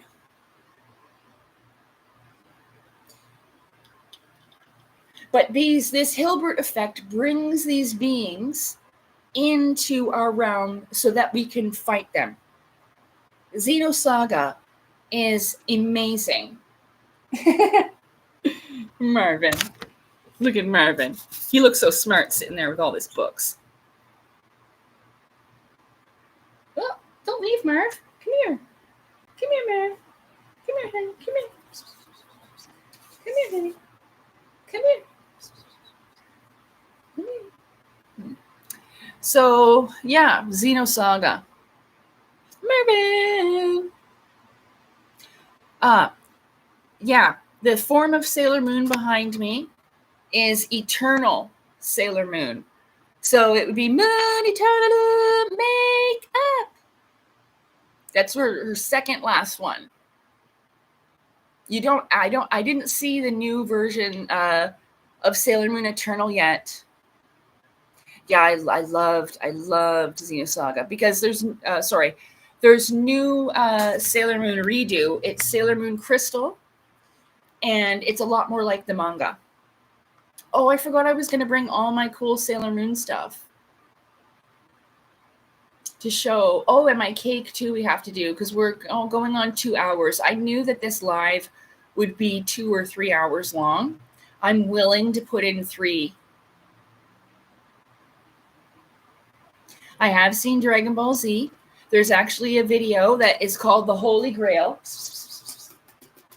There's actually a video called The Holy Grail, which I was channeling these different scenes from shows that I have seen. I might be able to put it in the chat.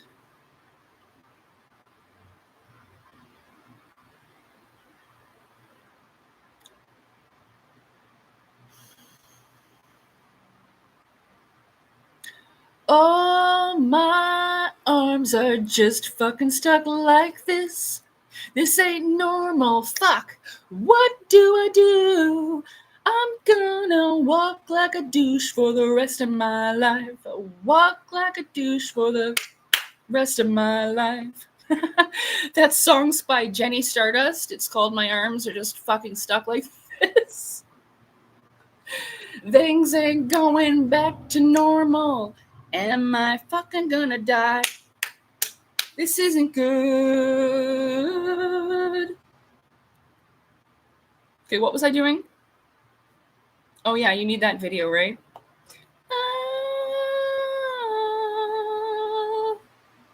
Am I fucking gonna die? No, seriously, what was I looking for?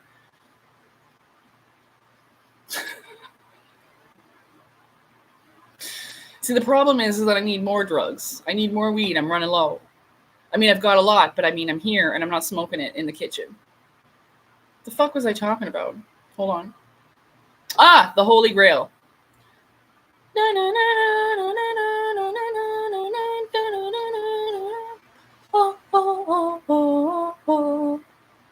Okay, here we go. I'm going to put it in the chat. You can watch it later.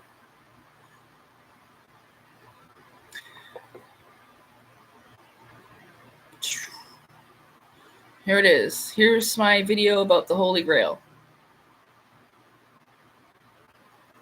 Yeah, because, well, think about it. You know, remember what Jesus said, before they hated me, before they hated you. So It's just normal. People that shine a certain type of light, it's just normal. I've been attacked my entire life. I'm not saying that I'm anything like Jesus, but I do possess the light of the Christ, which has gone up through my spinal cord, and now my kundalini is taking flight, like Sailor Moon Eternal. That's what it means. You become a creator yourself after that. What you create is up to you. I am only sharing the creation that the divine made with you, with me. It's just me. I'm the content.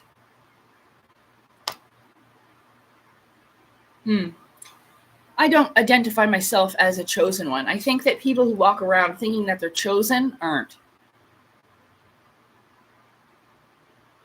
Well, Mary was the Holy Grail, yes, because of the cup. There's also a lot of esoteric and Gnostic videos in my playlist, so I've been all through it. There's a lot of allegory and symbolism involved with interpretation. Yes, the Higgs boson, the God particle.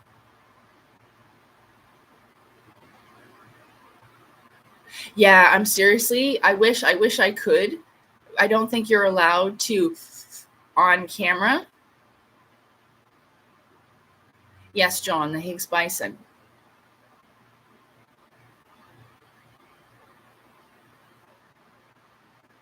Oh, I know but you know what though? Think about it though. Think about that friend that you needed, that person when you needed the most. No one will pick you up. You're out stranded in the middle of fucking nowhere. When you feel like no one gives a shit about you, that person that they murdered, Jesus, he would have. So when you think about that you need somebody like that, somebody who truly unconditionally loves you, no matter what you're fucking going through, they're going to be there for you. You know, if that person isn't around, think about it. This world probably fucking killed them. But you know what? You can be one. If you can't find one, you can be one.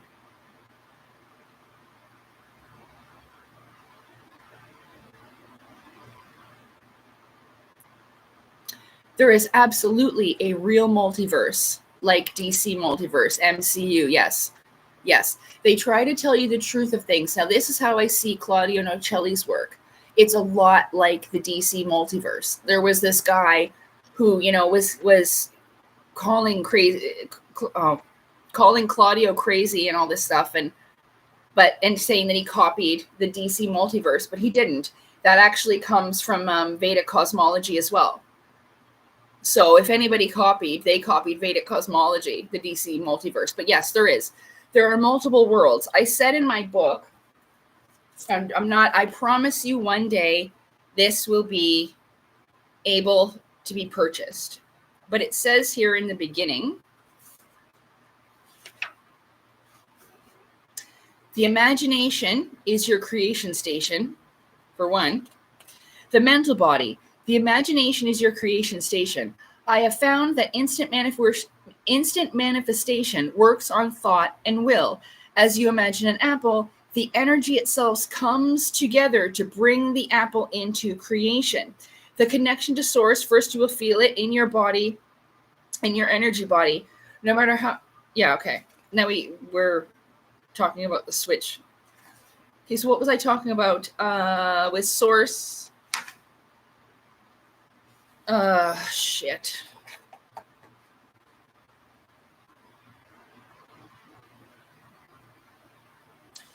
I had powers where I could use what looks like lightning, but is actually an energy discharge that I could control its output. I could use any element I chose. I could turn into anything as a shapeshifter, anything I wanted, as long as I could see it with my inner mirror. Yeah, it really was. I think that's called Passion of the Christ, the Mel Gibson movie. Yeah, weed doesn't do this to people. You're right. Now I can't remember what I was trying to tell you. It was here in the book. Oh, about source, right.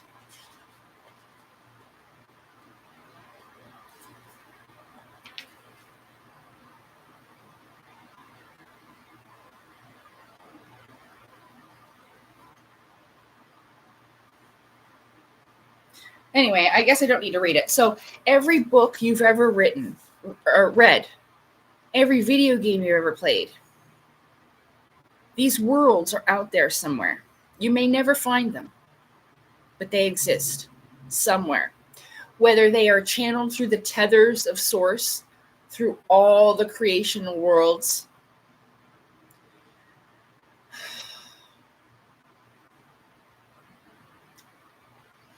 I believe that's how we are given a look into other people's lives. And there could be beings somewhere right now reading a story about us. Me, you in the chat. And you don't even know. Think of it going through the screen and then up through your device, and now we're in your universe. You see what I'm saying? We all have our own inner and outer universe. I believe that we create our own universe, as like it says, the universe doesn't revolve around you. I disagree. In some ways it does. But you create that. So, for example, the Akashic records are inside of you. It's almost like a DNA genetic blueprint of your past conscious ascension, consciousness reincarnation. Come on, boy. He was just trying to do the doggy paddle right over my arm. You can't have no chicken. I love you. You had those special dried chicken treats that we got you. Yes. Yes, you did. Woohoo! So, where were we?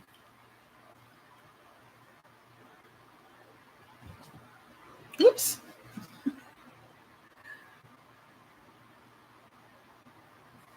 Oh, the innerverse. Yes.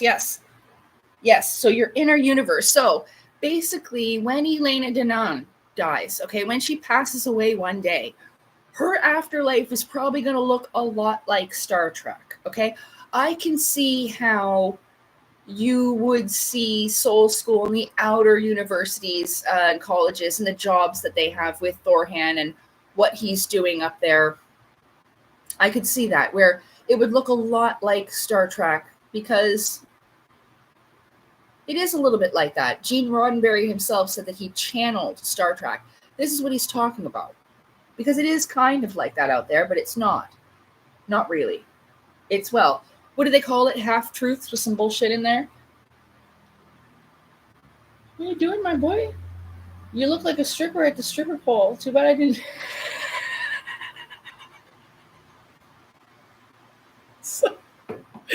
He was at this lamp. Hold on. He was at this lamp. And he was up right here. He looked like he was about to do a show.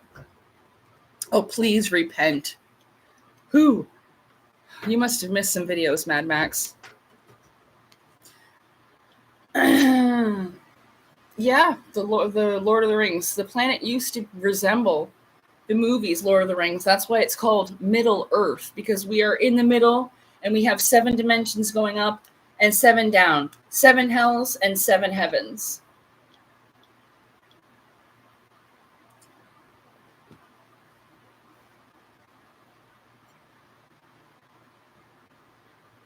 Yeah, the better it gets and the more truth and information, the more nasty people have shown up. Yeah, I know 7 is important. I am one of 7.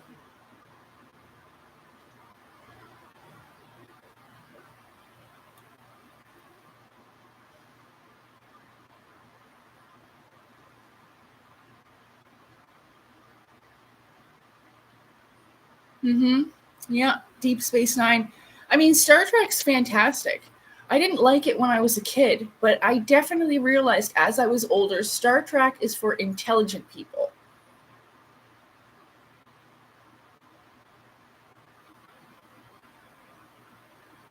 Okay, so this has gotten a bit cold, and I don't own a microwave. I got rid of my microwave, so I'll have to heat it up later. But we'll get the cake.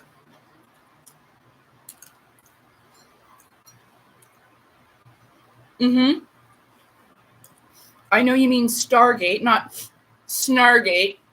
Good typo, though. That's pretty funny. Stargate is very good. They give you a lot of truth in movies and TV. That's why I suggested to watch that movie from 1991. It's called Defending Your Life.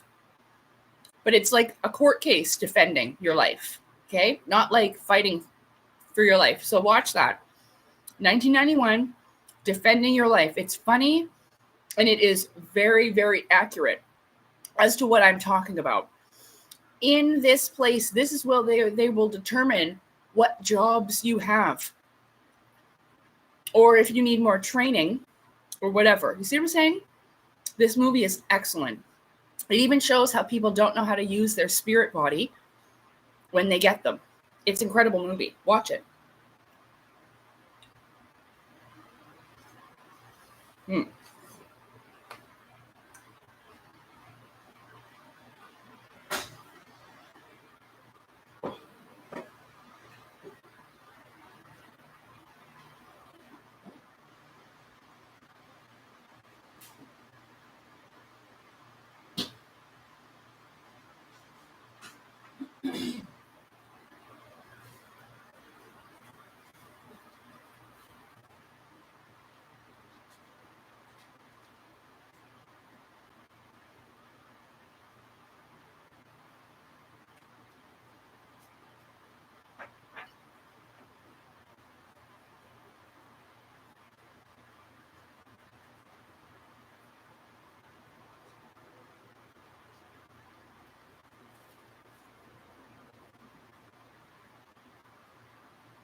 So I was in the kitchen and I'm like, oh man, I got to take off this belt because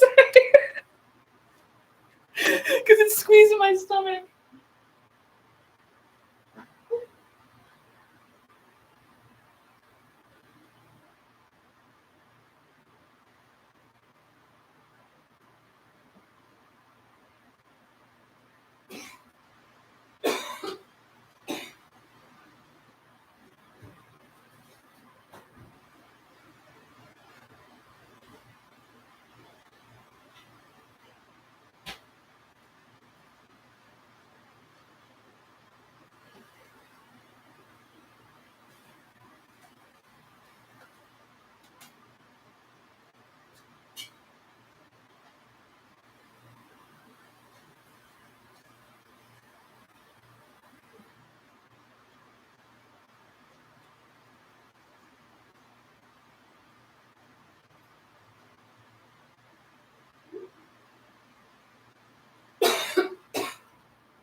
Oh, man.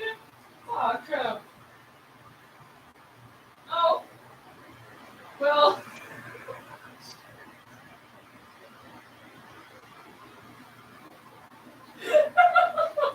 Oh, fuck. Okay. Well.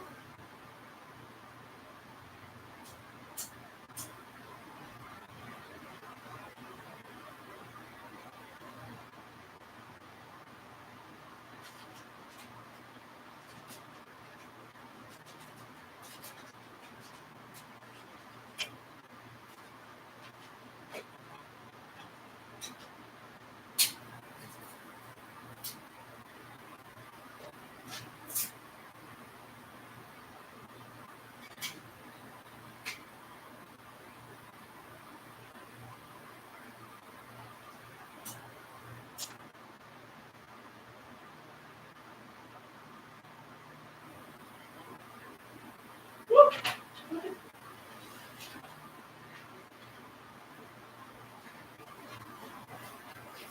Happy birthday to me. Happy birthday. Oh, shit. To me. Happy birthday. Happy birthday. Happy birthday. I broke my candles. Oh, well. Where'd the other piece go? Oh, well, just pretend. Oh, whew. Hang on.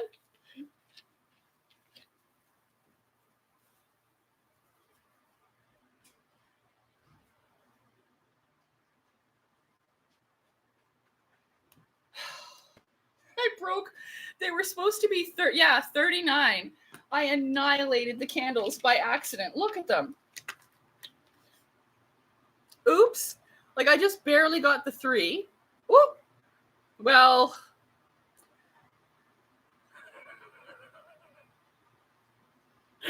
Yay! Okay. Okay, hold on. Okay.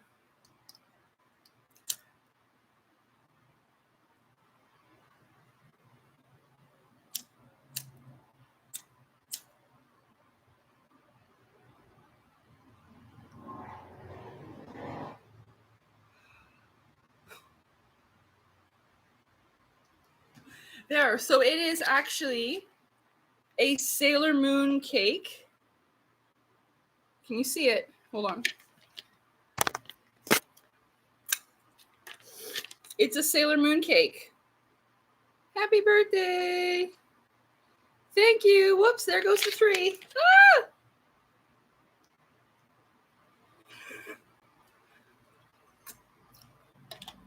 Okay, well, you get the point. It was supposed to be a 39. But I broke the handles, both of them, in the container. I should have bought a second set just in case. And I have this magic wand. And we're going to... love wand, and we're going to grant wishes. I have a box. Just for fun, not seriously.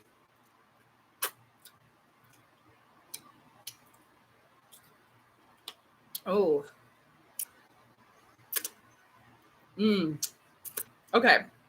Let me go cut a piece. And then I forgot I had this.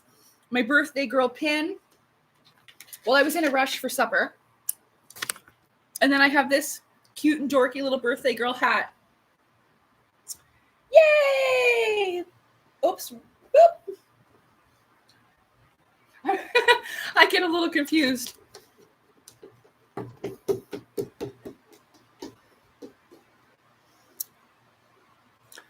Just put it in your mouth. The fucking balloon? No, it'll pop. Thank you for the love. Eating frosting by firelight. Effing kitties are out of sight. Hey, who fucking deleted that?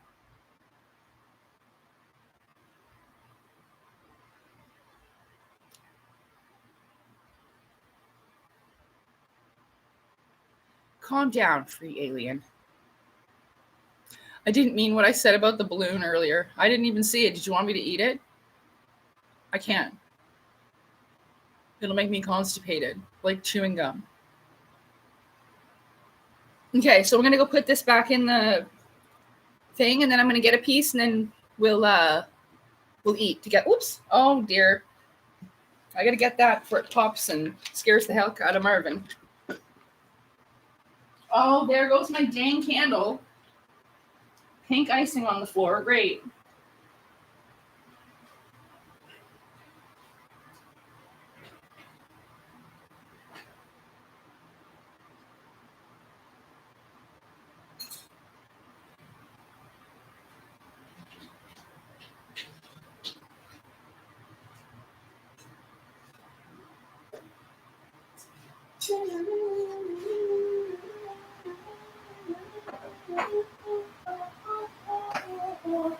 Oh shit, I think.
Okay.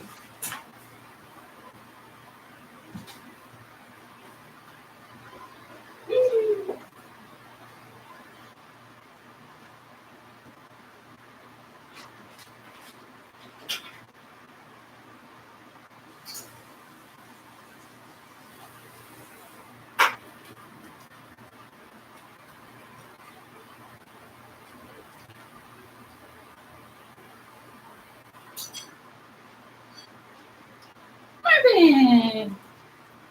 Okay, so this is what the inside cake looks like. See? It's got vanilla and chocolate ice cream, and then it's got this cookie crumble fudge stuff in the middle. See? Cake? I took the happy part because it's a happy day. And look what I forgot I had. Woo!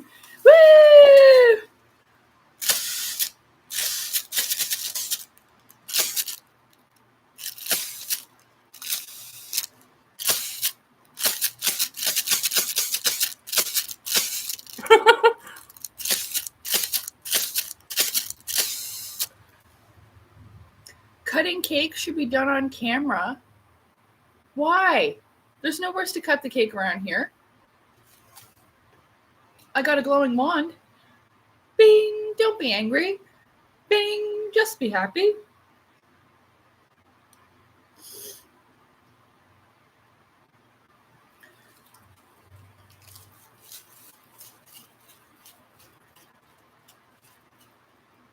There hasn't been a dragon in these parts for 1,000 years. Well, it's actually been quite longer than that. And I am a lightning dragon, yellow and golden, flying in the sky, flying in the sky. And I'm not that high. I wish I was higher. I only had one bowl. Woo!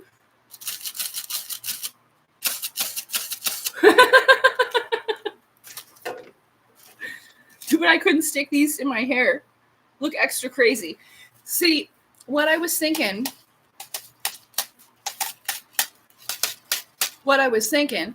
was that if people pop on to the live and they're like, whoa, she's crazy as fuck, I'm out of here. Well, that's good, because the information therein they do not deserve. So why don't we just act crazy, scare them away in Jesus' name? Power of Christ compels you, motherfucker, motherfucker. And then if you're nuts, the Illuminati won't kill you. The Illuminati will not kill you. So how the fuck do you know if I'm acting or not?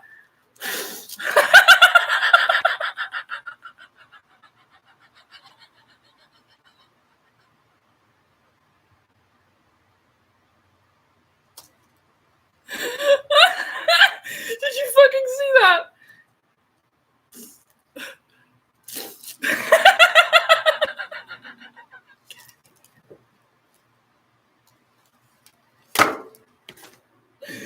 Okay.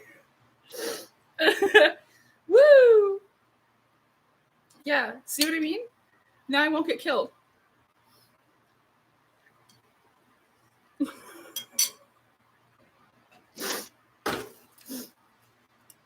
What do you mean? I don't have any superpowers.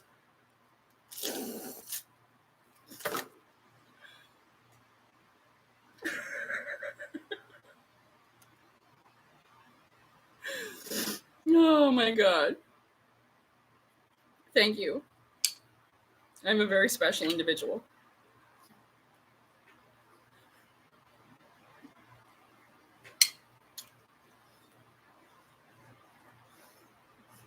I can't believe that worked with my nose.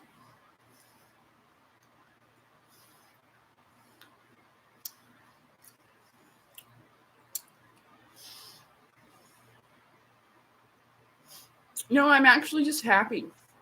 I mean, yeah, I smoked a bowl, but I'm happy.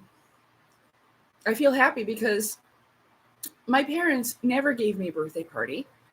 I always had to share my birthday party with my cousin, who was born on August 11th.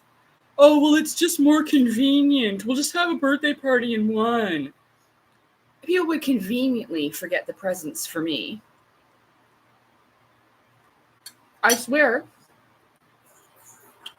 in Jesus' name, I'm 39. I swear in Jesus' name that I have never had a birthday party for me. That my parents would never buy me anything with Sailor Moon. Never. It made me so happy, but they didn't want that. So now, I do this every year for myself. Whether you see it or not, I do this every year. That's why I knew what to do. I always put up decorations and stuff. Where the hell did that other balloon go? Oh, there it is.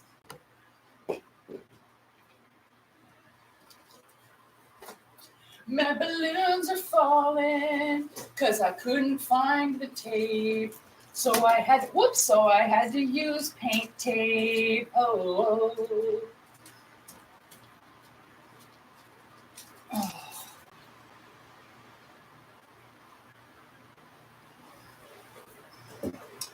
Jesus, take the wheel. Woo.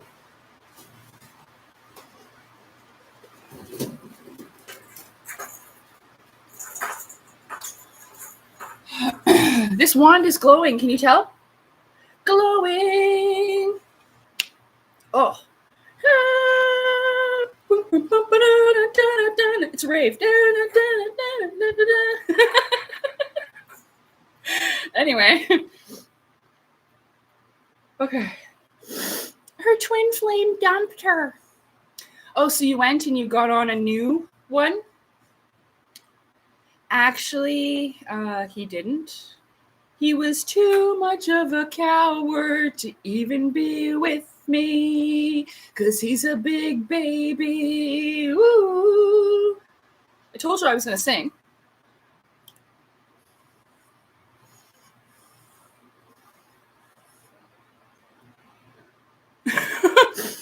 what you're doing right now is probably one of the most amazing things I've ever seen and experienced. You're truly lovely and amazing, Lacey. Mwah. Well, thanks, Stephen Anderson. What you see in me is also in you. So you must be one smart motherfucker too. I love you. My hamster died. It fell asleep. Oh. I was going to say, aw, Ham. I have a little Hamtaro. Remember her? Remember Hamtaro? I've got a little bijou. Stephen gets 4 or 5 gold stars. No, the twin flame thing isn't about codependency. So it goes back to the topic about your spiritual flame or your God spark. If I didn't meet that guy, I mean, I did not know what unconditional love was. I'd never been shown it. I didn't know like what that actually meant. Even if I had it inside of myself, I couldn't recognize it in other people because I'd never been shown it in my young life. So it took, and I have to look away, so I'm not putting at the, I already did it, and now I'm stuttering, you see, at the chat. So, shit. The twin flame thing has to do with your spiritual flame. And what it does is, as I was talking about in my portrait, I might have it here in my book. My ice cream is going to melt. Where were you? I just saw you. So here, this portrait was done of me by my friend Gio a few years ago. Do you see there's 2 flames, okay? So here we have the moon, which would be your dark. Whoops, this way. And then we have the sun, which would, this way, would be your, I'm having trouble because of the camera. So it would be your light side with the sun. So the sun and the moon, right? So these are your 2 flames. Your flame with the left and the right, okay? And so what I was doing in that chart there, I showed you about the blue and the red, okay? The light and the dark, the left and the right, okay? Up, down, in, out. So yes, yin and yang, that's right. So what you're doing, the twin flame thing, is taking both of these energies and unifying them, as in yin and yang, which you both have a little bit in each side, but you're unifying and turning, as within, so without. That's right. So you're unifying them together. And this here is the gateway. So like I was telling you, a lot of people get caught up with the Asura, the guardian of the gateway. But you got to look past him. This is what you want. You want to get past there so that you can figure out about the extraterrestrials and that you can become one. Basically, I call it superhero, but why I say that is because I always knew when I was a little girl that there was a team of superheroes out there trying to save the world. I didn't know who they were or what they looked like, but I knew that they knew about me, and I saw them like a group of superheroes that were trying to save the universe. So yeah, the twin flame thing is a lesson in unconditional love. And what happens is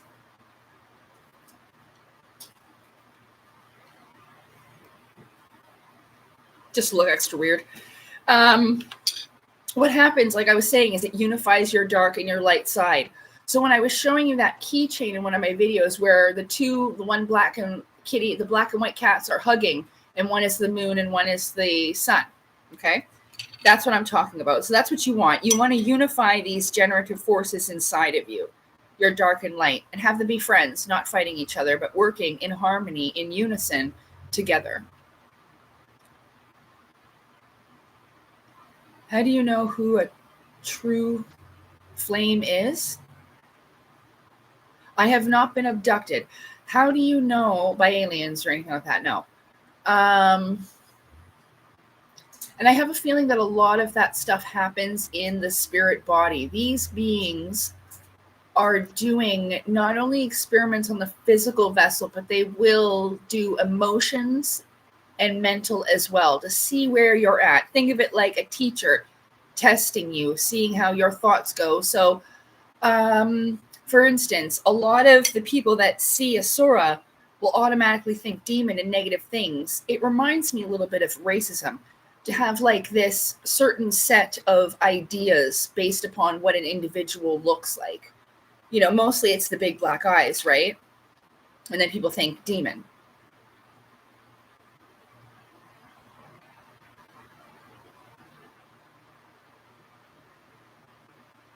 Anyway, so yeah.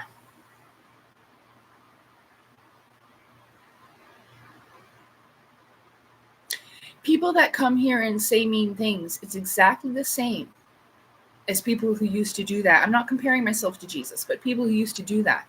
Like he said, they hated me before they hated you. Let me see what that quote actually is.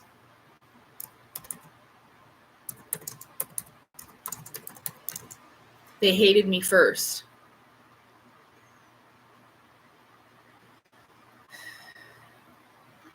If the world hate you, ye know that it hated me before it hated you. If ye were of the world would love his own. But because ye are not of the world, and I have rejected this world, but I have chosen you out of the world, therefore the world hateth you. Remember the word I said unto you, the servant is not greater. This is from the King James Version Bible. The servant is not greater than his Lord, which is true. This is being done for a purpose. So if they reject, again, recognizing even close to the Christ light, even close, you see what I'm saying? This is not greater than his Lord. If they have persecuted me, they will also persecute you. I was already aware. If they have kept my saying, they will keep yours also. But all these things will they do unto you for my name's sake, because they know not him that sent me. You don't know God. If I had not come and spoken unto them, they had not had sin, but now they have no cloak for their sin. See people showing themselves for what they are? He that hateth me hateth my Father also. Remember the commenters that were coming in saying, I hate God, rah, rah, rah. Go look at my comments. If I had not done among them the works which none other man did, they had not sinned, but now they have both seen and hated me, both and my Father. But this cometh to pass, that the word might be fulfilled that is written in their law. They hated me without a cause. It's true, they hated him for no reason. Just because they made him feel uncomfortable. So the people in the chat, oh, the name God, oh, the name Jesus, I'm out of here. But when the Comforter is come, whom I will send unto you from the Father, even the Spirit of truth, which proceedeth from the Father. That three, Father, Son, Holy Spirit. He shall testify of me, and ye shall also bear witness, because have been with me from the beginning. I am not about to cry. What's there to cry about? That's the most wonderful news ever. That's how I knew the Christ would return. In its time of most need, maybe at the last minute. My ice cream's melting. It looks like a mountain with like a lake around it now. We better drink it.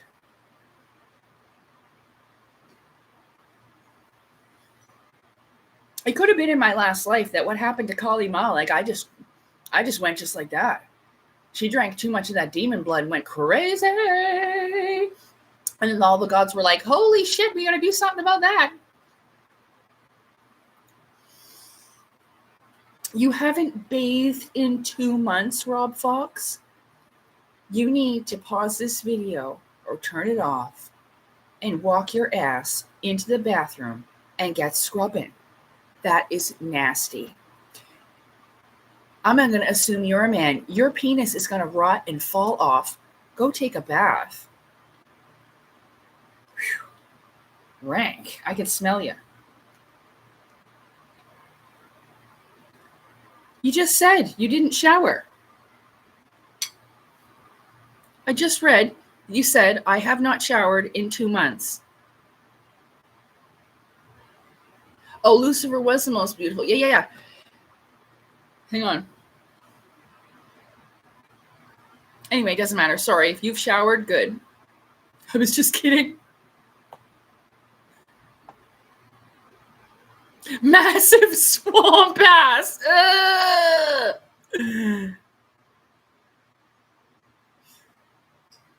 Scrub-a-dub-dub. Rob needs to get in the tub. We love you. Good, he's laughing. Good.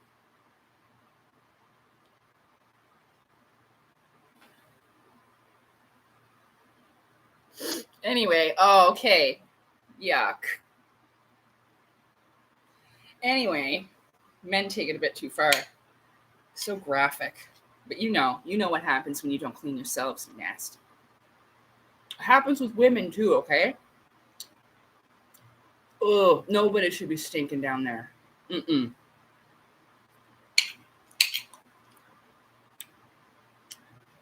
I actually have rubber ducks, and I'm not joking.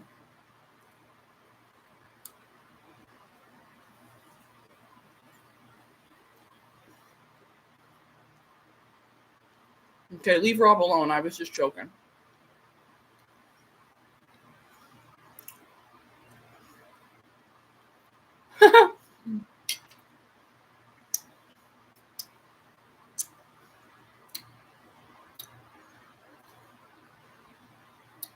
Moon gorgeous meditation. Bing, bing, bing, bing, bing, bing, bing, bing, bing, bing, bing, bing, bing, bing, bing, bing. You're healed.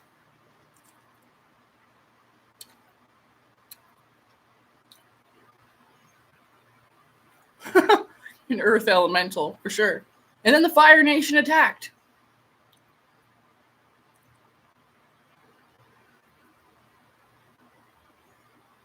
Oh, Rob's Australian. He's a funny guy. He's a funny guy.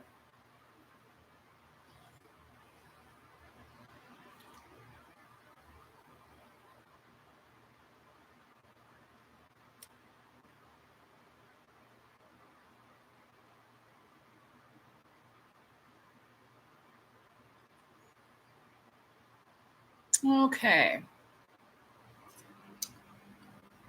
So I totally lost track of what I was saying before. Something, oh yeah, about Jesus, yeah. And I read the thing. Yeah. So that's going to happen. You know. But even if I do get killed, there'll be another. And they'll get closer than I did. So, it's cool. But that's not going to happen, so. Not because I think I'm immortal, because I know God's protecting me.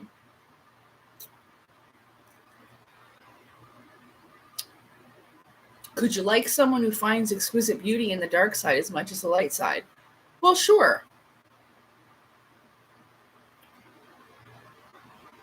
You don't believe in Jesus, but I do think that Yeshua, it's the same person. What does it matter? What if his name was Tom? Who cares? Yeshua, Jesus, Tom. What the fuck does it matter? He wouldn't have cared what you called him as long as you didn't call him late for dinner. You know what I'm saying? He wouldn't care. He wouldn't care what you called him. Isa was his name in Islam. Isa is beautiful. It's a beautiful name. I love that name.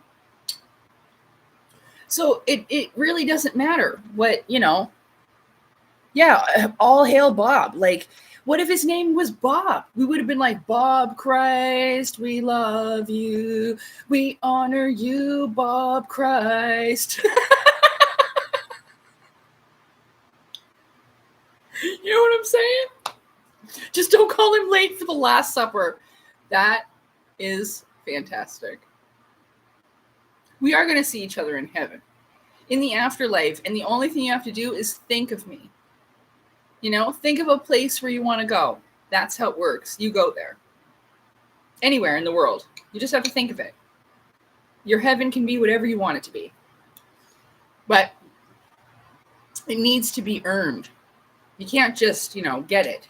That's what it's talking about. These And it talks about reincarnation in the Bible if they didn't take it out. I know a lot of people, it's controversial, but I have those gospels in audio format in my playlists in the Gnosticism and Esoteric playlist. Occult, P.S., means hidden. Okay? It doesn't mean witchcraft or evil and Satan. Occult, I forget, I think it might be Old Greek for hidden. You know who's really good at that shit? That Ken from Theoropophysis or whatever that guy's channel is. He's fantastic with that shit. He knows all about the alchemy and magnetism and all that stuff. And that might be in the Dimensions and Sciences playlist. Yeah, Ken from Theora. But he's good at that shit. The magic triangle, the 3. Boom, boom, boom. Boom, boom, boom. You see? The magic triangle. I learned that from Ken. Once I asked the Asuras, where does magic come from? And the sucker showed me a triangle. And I'm like, what the fuck do you want me to do with that? I thought they, you know those copper triangles that those hippies are sitting under, meditating under? I don't mean it in like offensive way, but but usually have like dreadlocks. They probably... They probably smell of patchouli. Lord forgive me. And those like, and they've got singing bowls. I have a singing bowl actually. Once I get all my shit out, I will show you some cool stuff. But yeah. And so probably smell. Have you watched Astral Doorways on YouTube? No, but I will. The writings, yeah, there were giants. Even if you look back scientifically, our atmosphere was much different. Human beings have been around for a lot longer than they tell us. The atmosphere was different. So get this. I watched the science experiment one time. This fella, he had piranhas, okay? The piranhas...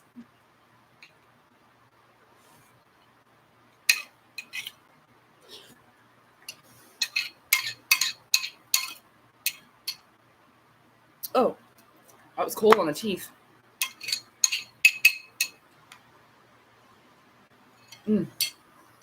My one back tooth there. Oh, were you licking it? Well, don't lick it. It's probably tastes gross.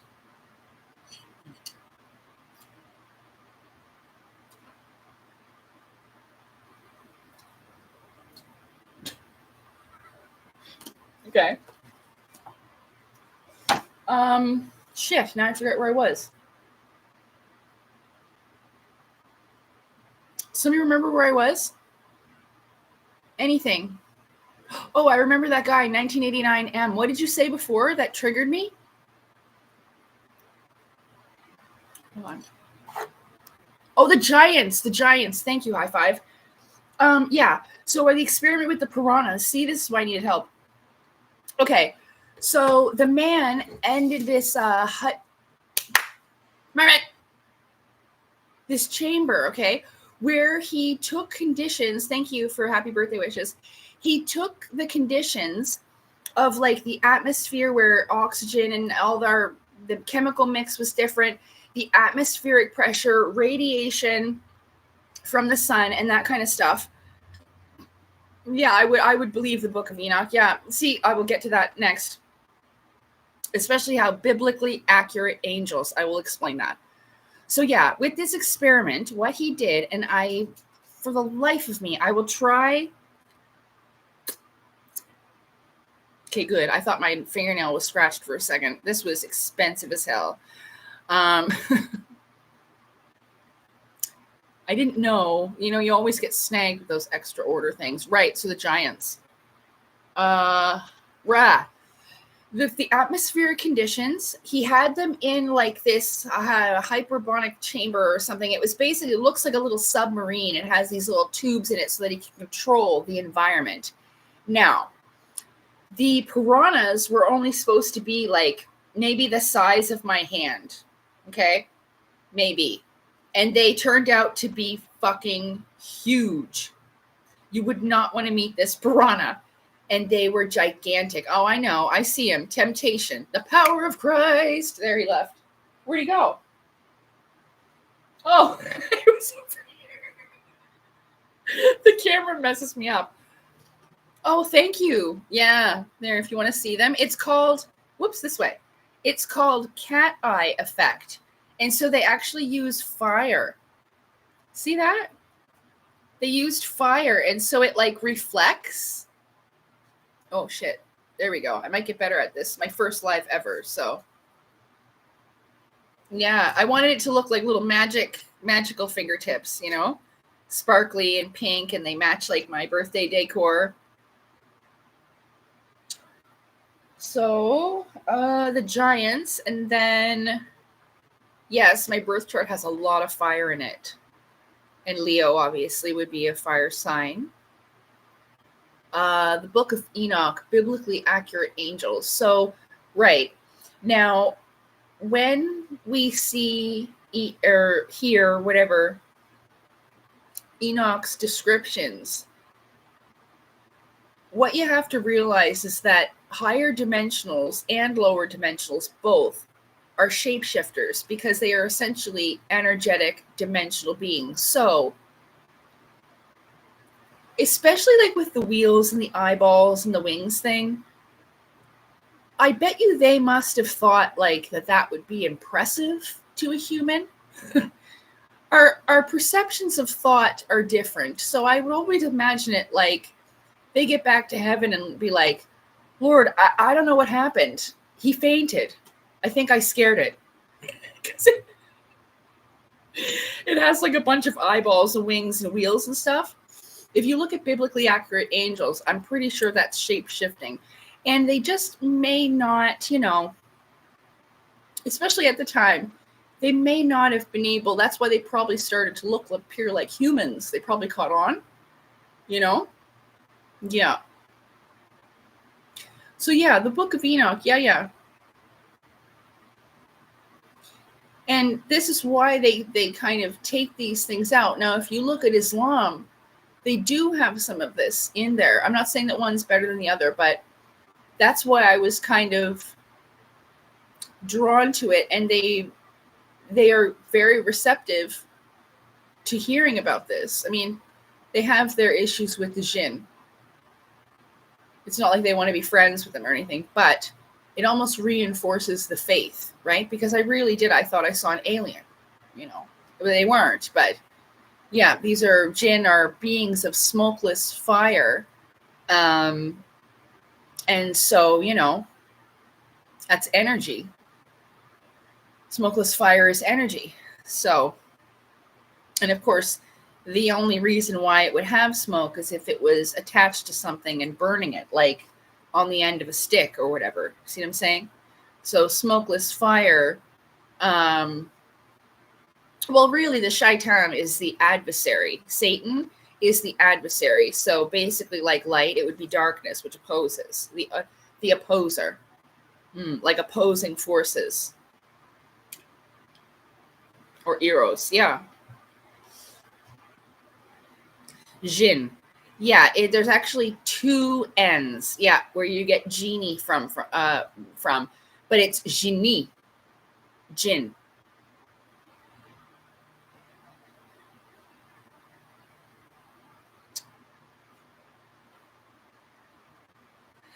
Yeah, you know, they wanted to hide the truth. That's why it kept changing over and over again. See what I'm saying? They don't want people to get out of the prison planet. They'll tell you the aliens are coming to save you, but they're not gonna let you out. Yeah. Honestly, when I had my last astral dream, this woman said to me, she goes, that twin flame thing has been the devil's greatest weapon against you, girl. That's what she said. And then she sat down and she like crossed her legs over and put them up on a table. Yeah, but she said that's been the devil's greatest weapon against me. And I believe that. It will never be in a demonic form. It will never look scary to you. It'll be beautiful, something fantastic, you know. And I had my epiphany with Jesus 1 month before I saw that being in my room. So it's almost like a test, you know. You've seen the light, now the dark side comes. Yeah. It has to do with believing without seeing, and seeing is believing. You see what I'm saying? Because I've never seen Jesus Christ, I've never seen God, but that being was standing in my room. See what I'm saying? Standing right there, I saw him with my own freaking eyeballs. Do you understand? Believing without seeing, without ever seeing it, but just knowing.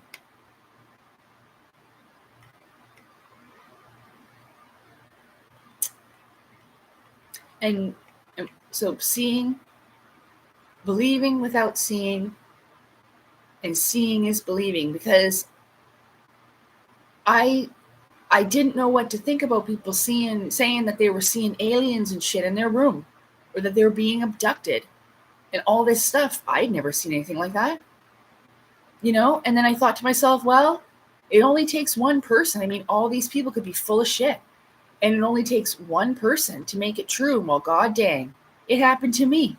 I saw that thing in my room. So I don't know if I would have.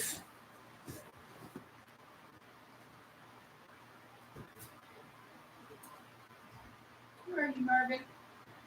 I have this feeling you're up to no good. Where are you, Marvin? Oh, there you are. Hi, honey. Were you up to no good? What were you doing? Yeah, what? Where's your other toy?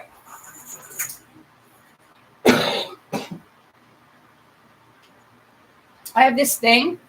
Watch it. And it spins around and goes faster. And there's a mat that goes on top of it. It looks like a UFO. No, but it's just a cat's toy. See?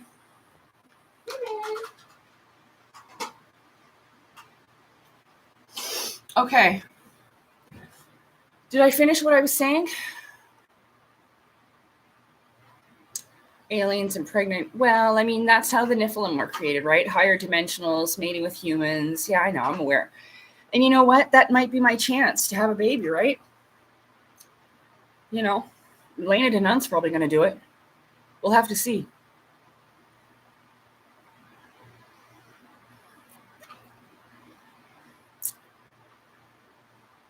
Of course I've heard of the Nephilim. I used to be one. What do you think I just explained in my story there about how I was human but have something else? What do you think that something else was?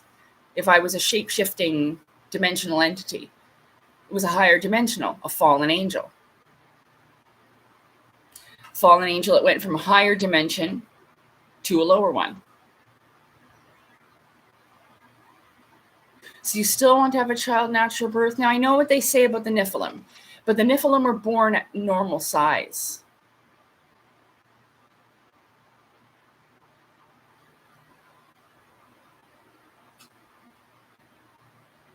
Of course.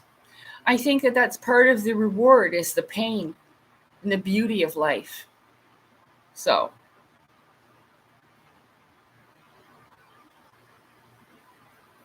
Give birth to Superman, I hope.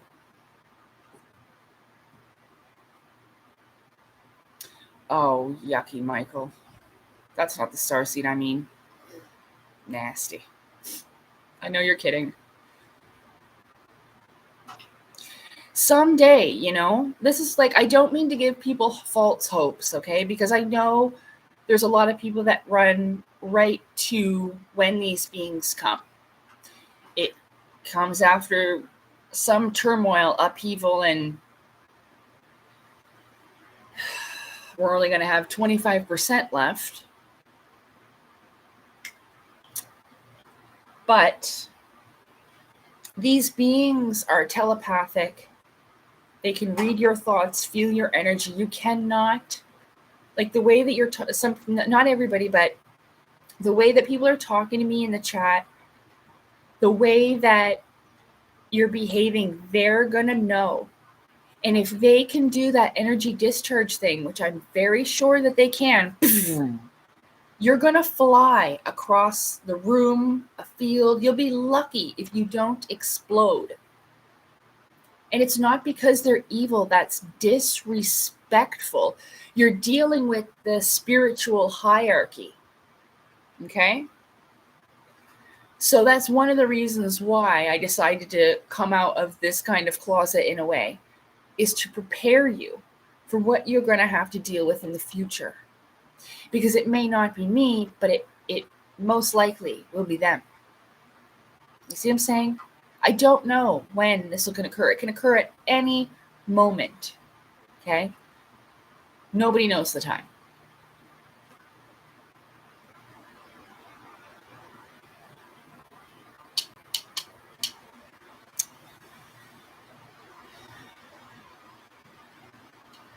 No, me, myself, the lucid dreams, the astral dreaming.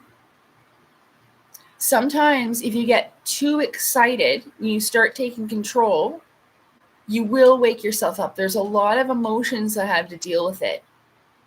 It sucks because sometimes I'll be in mid-battle and I'll just pop out of there because I've fucked it up. I've ruined it. Yeah. So it's normal. It's a process. You get better and better at it with time and practice.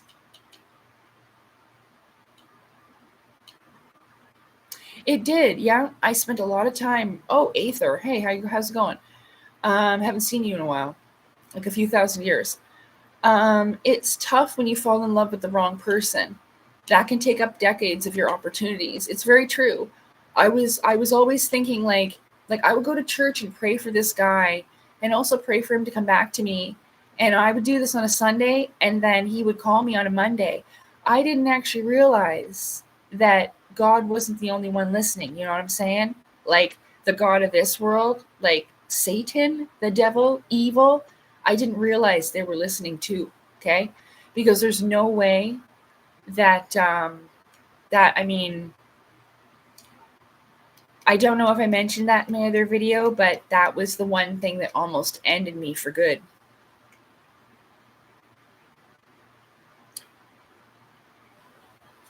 I know, real hugs, like the one you got from people that you loved. Like I remember real hugs from Jenny.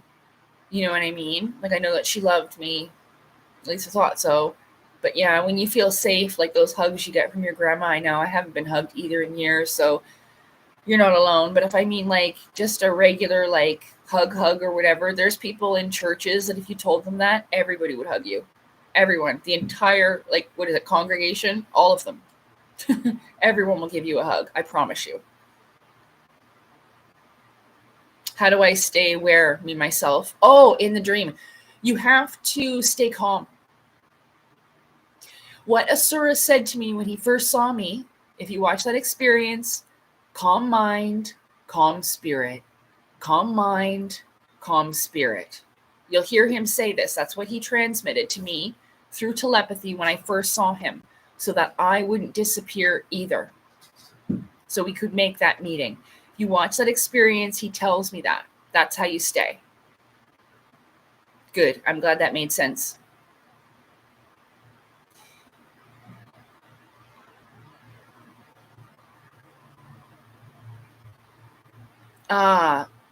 Lucid dreams and astral dreams. Pedro.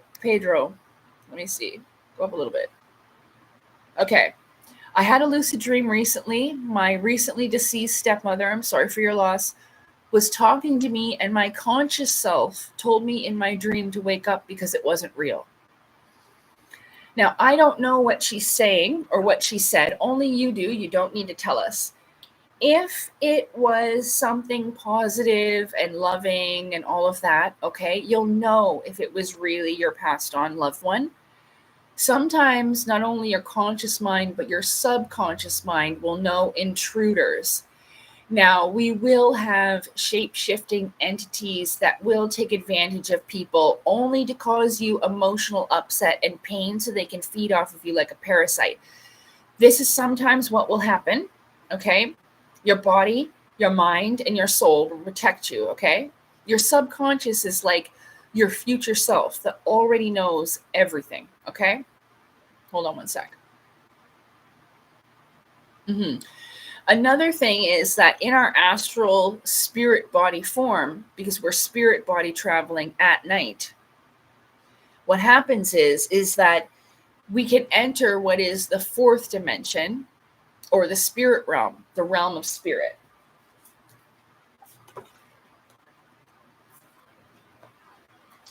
I have a little chart here.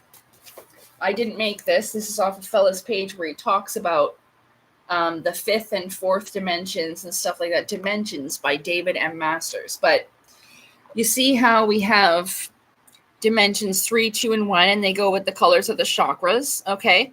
But the heart chakra is green, and it is the fourth, okay? And that is spirit. Demons are the fifth, angels are the sixth, heaven is the seventh. Now, that is debatable because everyone's always like, oh, the Palladians are fifth dimensional beings. The fifth dimension, this is a plane of existence populated by intelligent entities that have never existed in the third dimension. Being closely associated with the third dimension, entities in the fifth dimension can interact with us easily, influence our thought patterns, circumstances, and or the elements. In religious texts, these entities are referred to as demons or fallen angels. This is why everyone's all about 5D, and saying it's unconditional love. No, 5D is the mind. The heart, which is 4D, is you can be of unconditional love, or you could be the opposite.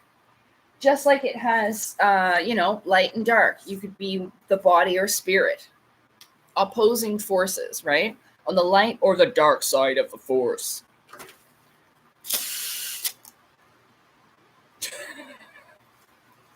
Gotta be dramatic.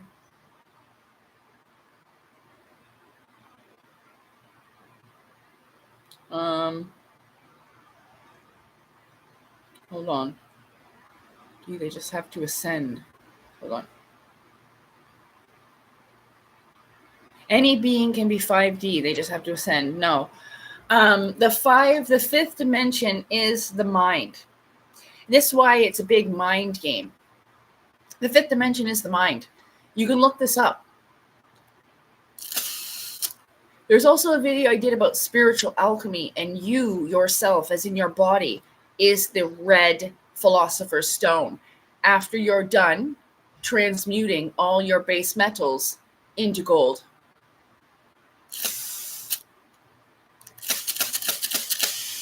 Woo! Oh, shit. Is that the fucking one I put in my goddamn nose?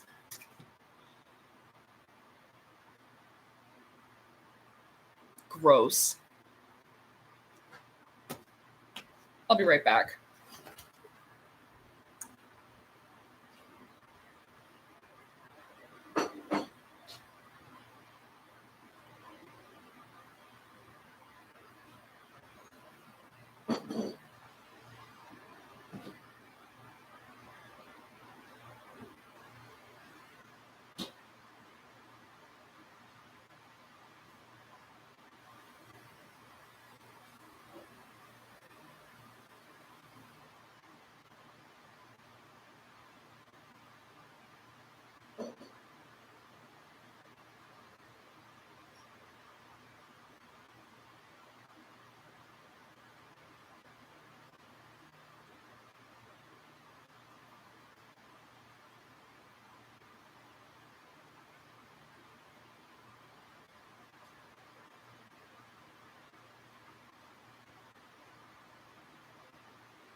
I'll be right back.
Okay, so when I was standing over there getting my tea, I remembered something. So what I just said about the fifth dimension and everything, in here on that chart, so according to the creations, all right, so the angels were created first, then demons or jinn, then us. You see? Oh, better this way. You see? Then us. So that's kind of why it goes like that. Because according to the creations of the divine creator, what we're dealing with when it comes to these, for lack of a better term, negative entities, we're dealing with the middle children. And if you are a middle child yourself, you will know how difficult this is to be. Hold on, I gotta update the chat. Tiger Woods. Weird. Yeah. Well, actually, I just had a bowl.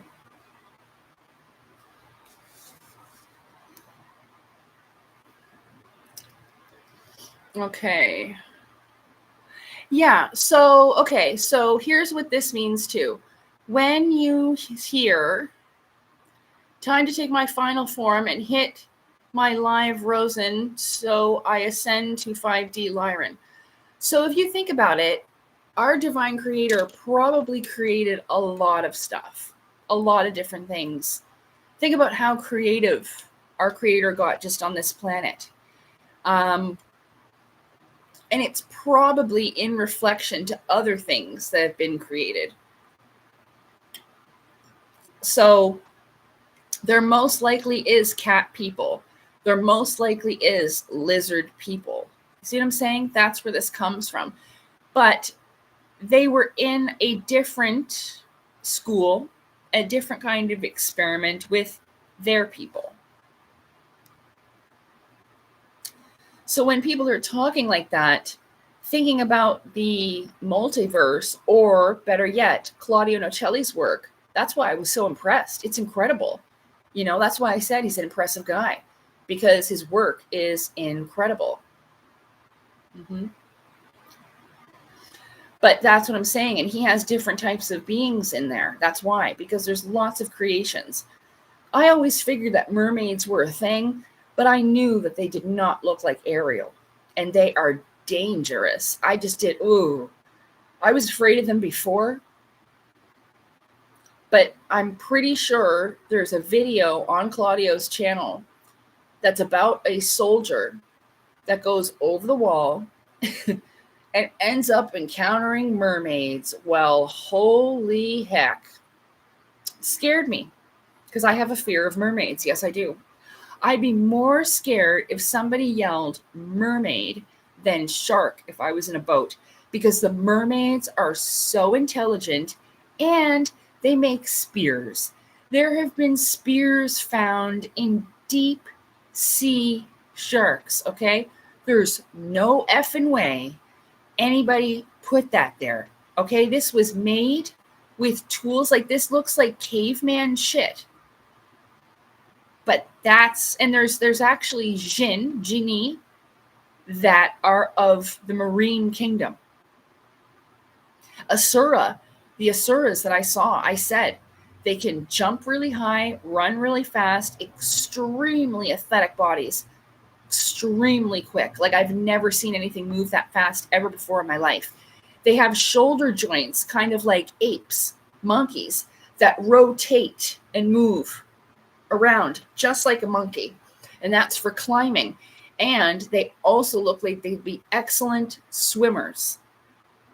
I've said this in that video about the being of unknown origin in my room.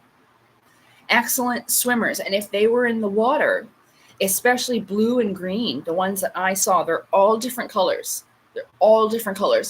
I saw one in this paranormal investigators channel. He said, I picked up an entity. And you get to see it. I tried to look for this guy's channel. I don't think he's around anymore. I don't know what happened to him. But I warned him, maybe this is what happened to him. I warned him many times to stop treating it like a joke. He would go, he's drinking beers with his buddy, getting out the fucking Ouija board. I'm like, oh no. So, okay, one of the ways you know you will have an entity feeding off of you is all of a sudden, out of nowhere, you'll feel really cold. And I mean, you'll be shivering to the point of where you'll be like, but you don't know where it's coming from. That is a huge sign. And I knew this was happening because this guy in this video started to do that. And I'm like, oh no, because I've had this happen to me. That's how I know. And this has happened to me most of my life. These entities have been around feeding off of my life force, okay? Because it's very bright and they are very hungry. It's the only way they can sustain themselves in our world. They have to live off of our life force energies. And so he's with this lady, and she has these little machines, and it's energy frequency detectors. And when this being gets close, you hear it. It's really fucking high. And that's because it's almost like a defensive field with a higher frequency. That's why they'll tell you to hang. I have wind chimes and bells and stuff in your house that the wind will blow, because the element of air carries the message of frequency. So you're going to hang wind chimes and bells at a higher frequency. Ding, ding, ding, ding, ding, ding. That's why it says it scares away evil spirits. This is why. So as this guy is with this lady, and she's some type of healer, energy work medium or whatever, she's quite good. And they, you don't see this. They catch it in the video after. And as the video's going and they've edited it, in the reflection, and you will see them in the reflection of glass. Sometimes you will see them out of your peripheral vision. On your side vision, this is where the fourth dimension happens. Side. Okay? On the side. Yeah, that's why you clear your energy with bells. That's right.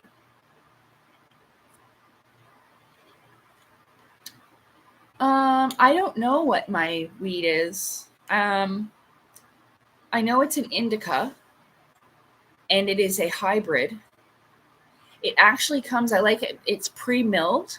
So it comes where it's already in like busted up. I don't like the buds. I like it really finely busted up. And then I just put it in my bowl, you see? No, I definitely don't have OnlyFans. No. I don't have any other social media than here. Social media became a disaster.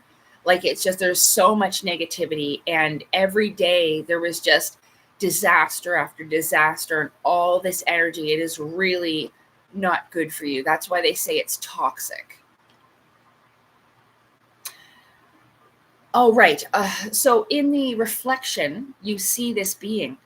And remember I was talking about colors? This was so fucking cool. Like, even though he was an evil motherfucker, let me tell you, you could see on its face, I was scared of him. He does not look like blue or green, even though green's scarier looking than blue, okay?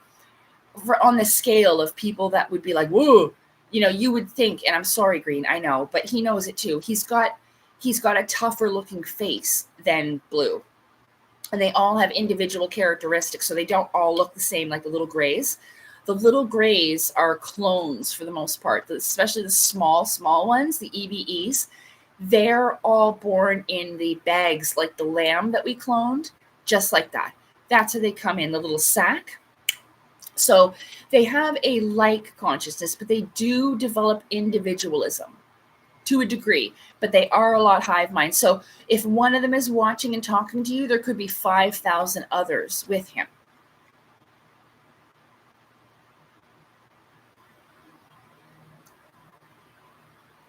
This is only fans, ain't it? Well, sort of. Like, but you're not my fans, you're my friends. You're my friends here with me at my birthday party.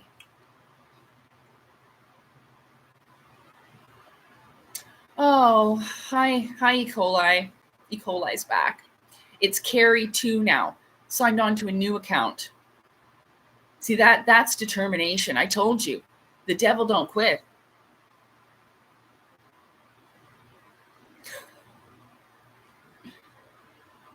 Yeah, I do get naked. You'll have to watch the whole video to see where.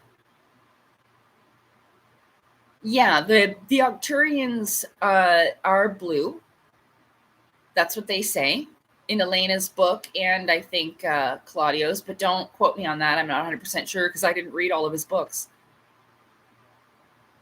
And I didn't read all the extraterrestrial explanations because I don't like people telling me how people are. I will meet them for myself and find out. That'd be like somebody telling me about you. Would you want that? No. So that's what I don't really like about it. Like if I'm going to meet these people, then I'll meet them, shake hands, and get to know them by myself. Thank you. Thank you for the birthday wishes, Val. Thanks for coming, everybody, if I didn't say that. How old are you? Eddie, I am 39 tomorrow.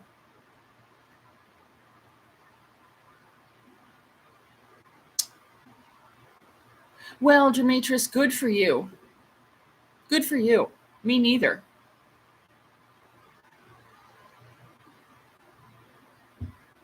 Yeah, I want to judge for myself. That's right. Like if you were like all these people that see me and judge me off my looks, like you would have never known me if we didn't get to know each other, right?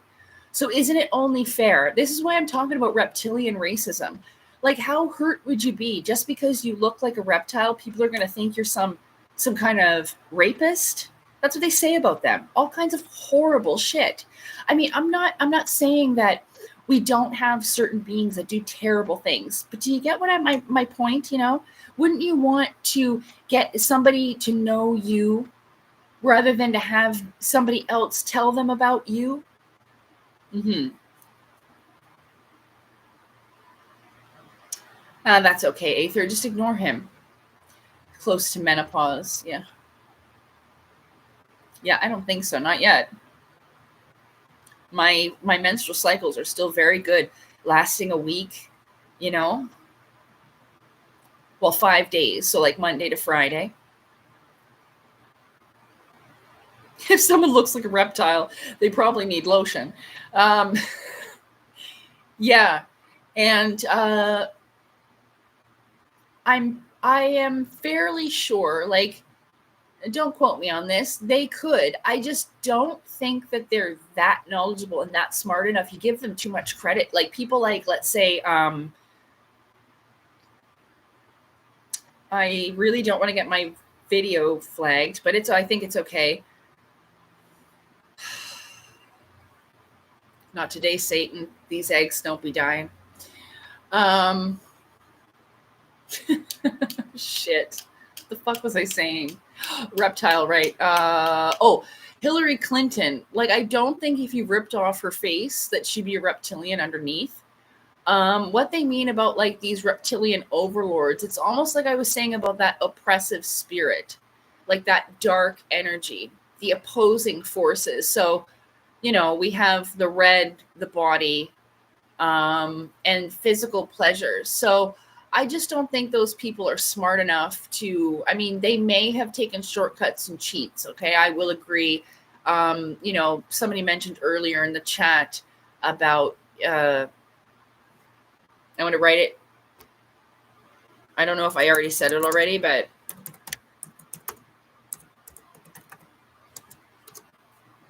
there.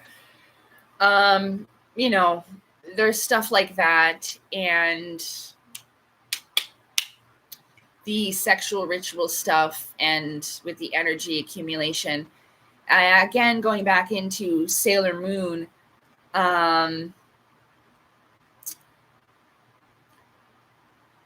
don't do that. Don't do it, ruins of metal. Oh, is that a person? I thought it said don't do it, ruins the metal. I'm like, what metal?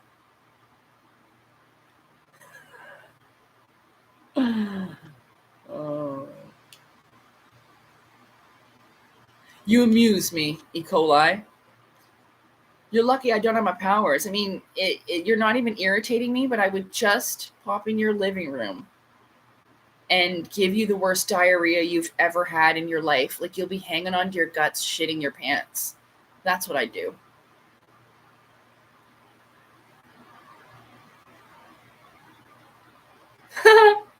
I would scream if you jumped out of a cake.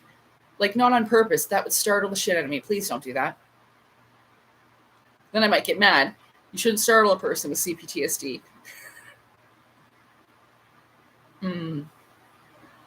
Well, if you didn't see the Simpsons episode, Lisa's wearing the exact same outfit that Kamala was wearing, even the purple with the pearls and everything. So, yeah, that's what's going to happen. The Simpsons predicted that they were going to say that, you know, we're ruled by alien overlords too, okay?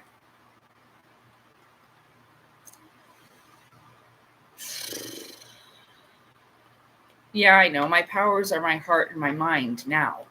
But I mean, like, if I had lightning, the aether's not here.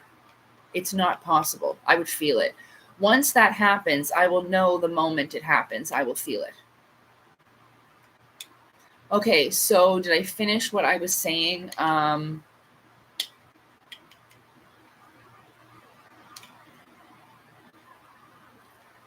Okay, I gotta focus because what I was talking about was important. Did we talk?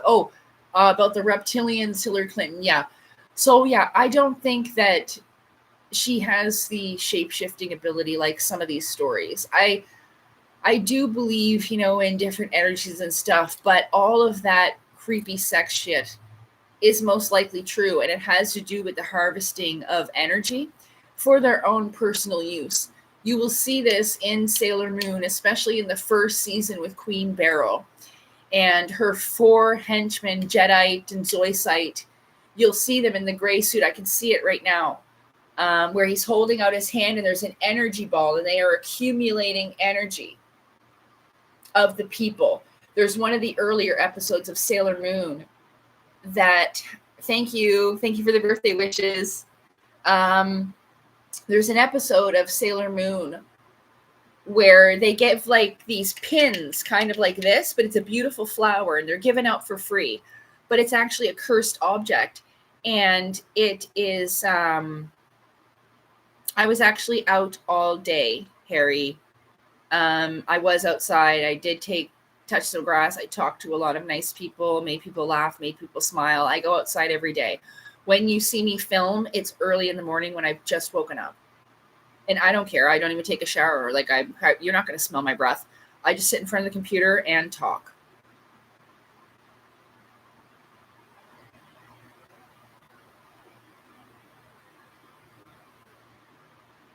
Of course it'll matter if I find true love. Of course it'll matter, because then we'll be doing this together.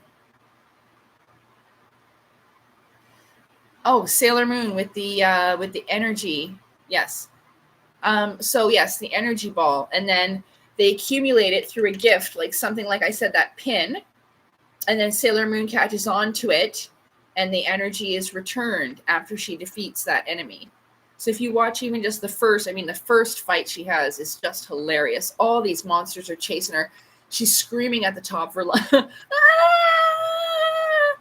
At the top of her lungs, and they're all chasing her. It's hilarious. And then all of a sudden she just gets her shit together. And that's a lot like me. I mean, if it is broadcast on TV, I am not going to tell you that it's going to be cool looking. It's probably going to be ridiculously funny. I'm going to be screaming and crying and fighting. So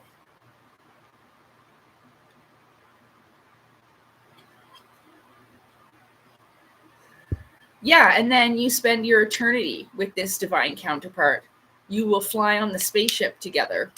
And I have a video. Look in the video about Twin Flames Divine Union. It's just a short picture video. But there's a picture where the woman's like this and the man's like this behind her. That has to do with the Merkaba. The Merkaba of the Union that will be able to, you know, transport you around. That's why in a lot of the stories that you hear, there's a story that I heard.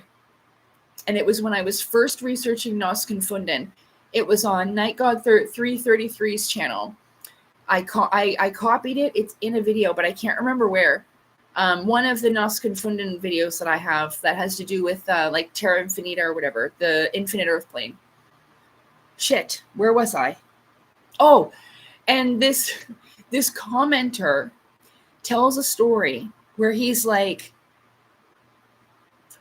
I read it because he's like, I'm gonna have to apologize to my cousin now.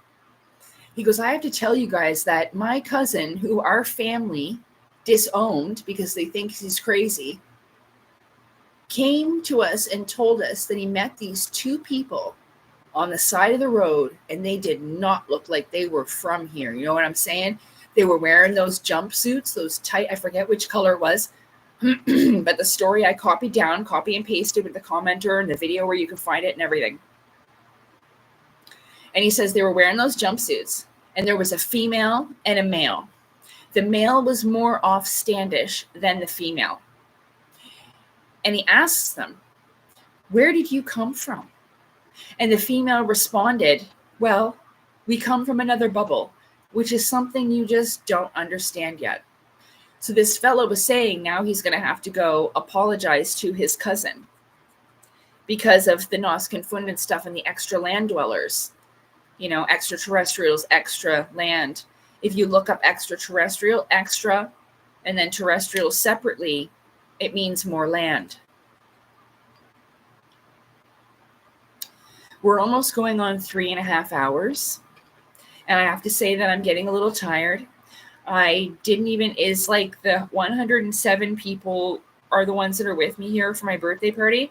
Imagine having 100 freaking people at your birthday party. I am so grateful to everyone that has shown up for me tonight.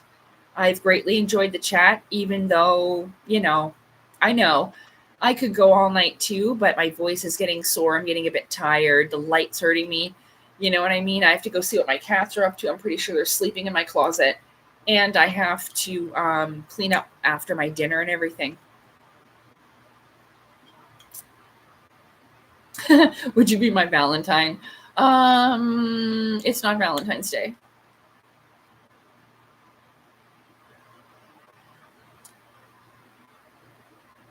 Yeah, I know. I did notice that the number has gone. So a lot of people popped in and wished me happy birthday. I'll probably have a rewatch that I'll be able to pay attention to the chat even more than I've done now. I've wanted to try like ASMR once.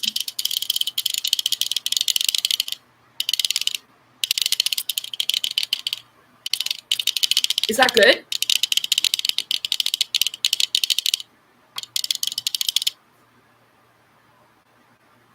Yes, no, no. Well, thank you for your honesty.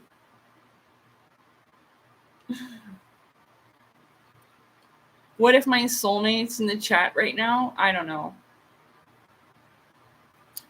I don't feel it. I'm sorry.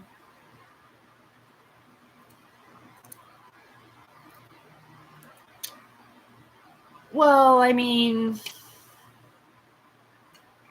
location and distance is an issue.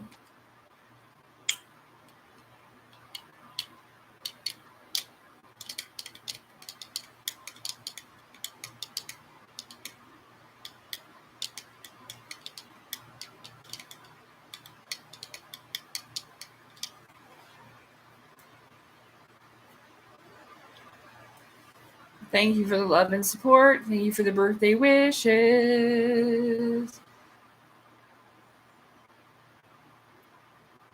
No. Me? Stop with the limiting beliefs? Well, you know, maybe we'll get there. Yeah, I know. I'll know instantly. I'll feel it when they return. Everybody will know. Yeah. Gross.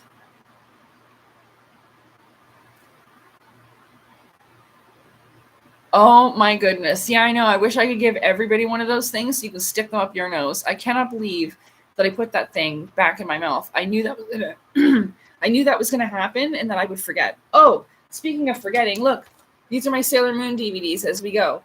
There's Sailor Moon Super S. That's Sailor Moon Crystal. Oh, I had an ice cream cake and it had Sailor Moon on it.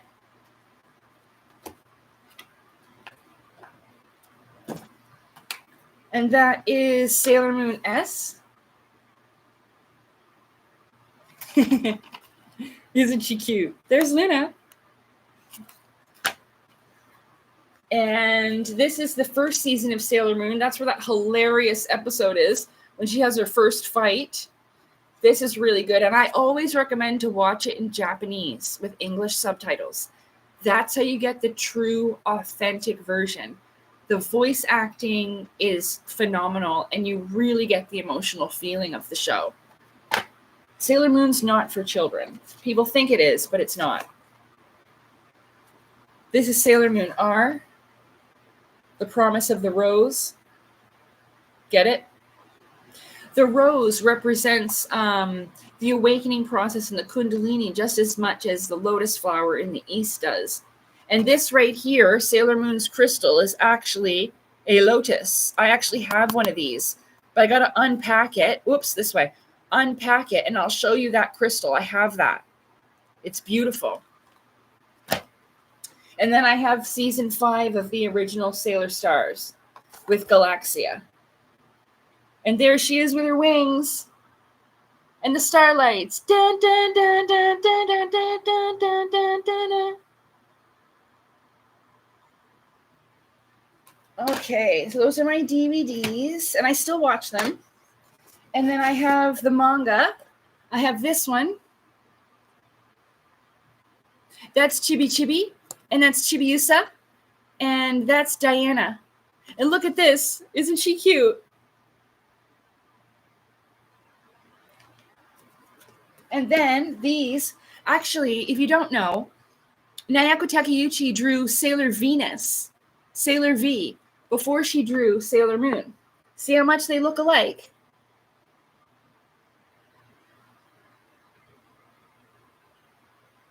Codename Sailor V. And that's Sailor Venus.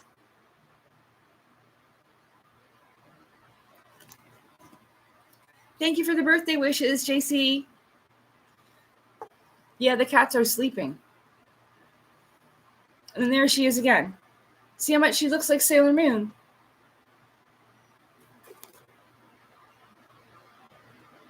Kind of like Rainbow Bright.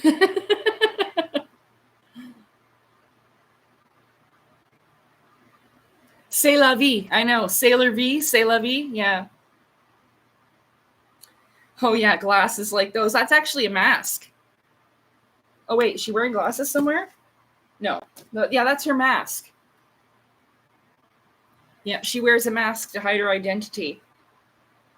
She actually pretends to be the princess to take the enemy's attention on her so that they're not looking for the actual princess elsewhere. No. It's actually Sailor Neptune, Haruka, and Michiru. Sailor Neptune and Sailor Uranus, okay, that are a couple. They are not cousins like it is in the English version. They are lesbians. Haruka is a masculine woman. And a lot of people think she's a guy, but she's not.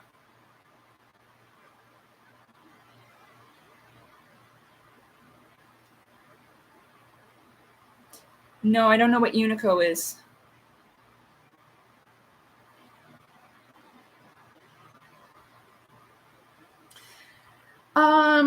The weed smoking thing depends on the individual. Now, I will say that it does interrupt certain things. I know that I don't have the great visionary skill like I used to. That's why I have a difficult time writing and creating in that sense. To be able to see it within my inner vision, it does have its pros and cons. Thank you, Demetrius.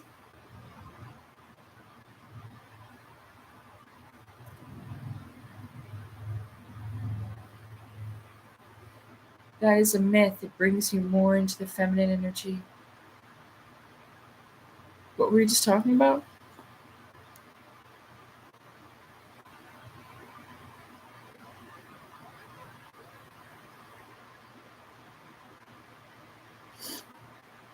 Ah, weed, yeah. Well, I mean, clearly it affects your memory.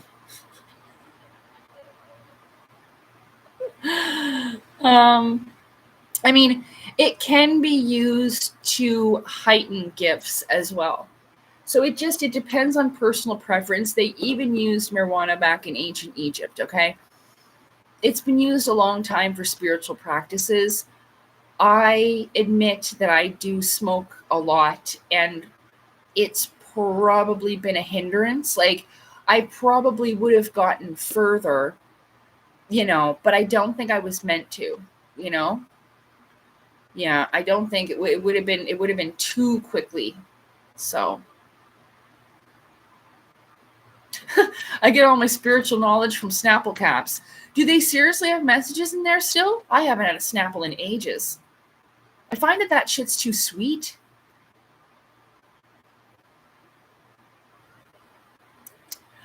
Well, I mean, thank you, Reptile with Sad Human Eyes. That's actually a really sad name. Like, I just want to give you a hug. Yeah, Sailor Moon is like many things. See what we're going through right now, and I will talk about what I like, because I mentioned the Freemasons, and then I had this angry comment, how dare you insult all those highly blah, blah, blah men. Okay, we're going to talk about that another day, but it's an awakening tool. I don't know if Naoko Takeuchi knew or not, okay, when she created Sailor Moon, just how many spiritual references, even the joining of heaven and earth, the earth and the moon and things like that. There's so much symbolically within Sailor Moon. And I think that all things come from source, all creations, whether they come, from an individual, it always comes from the main creator, the divine creator, or sometimes what I like to say God stands for is General Operating Director. So in that case, thankfully for me, there might be a Sailor Moon world out there somewhere, and you'll definitely find me there if you're looking. Okay? In the afterlife. But that brings us right around to David Wilcock's books about, the source field connections. And remember I was saying how there's people that have the same invention at the same time on the same day? Yeah, that's what it is. It all comes from source.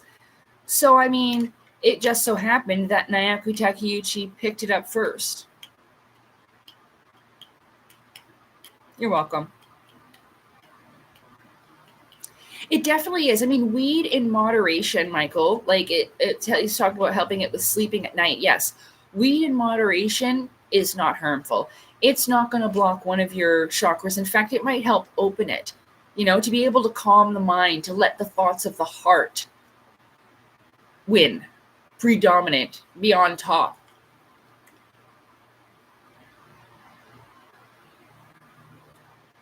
Hang on.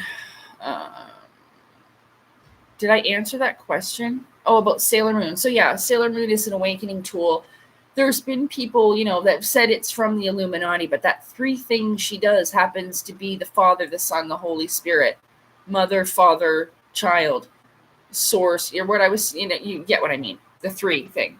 And actually, 3 and 9, which is my birthday, or my age right now, 9 and 3 is 12.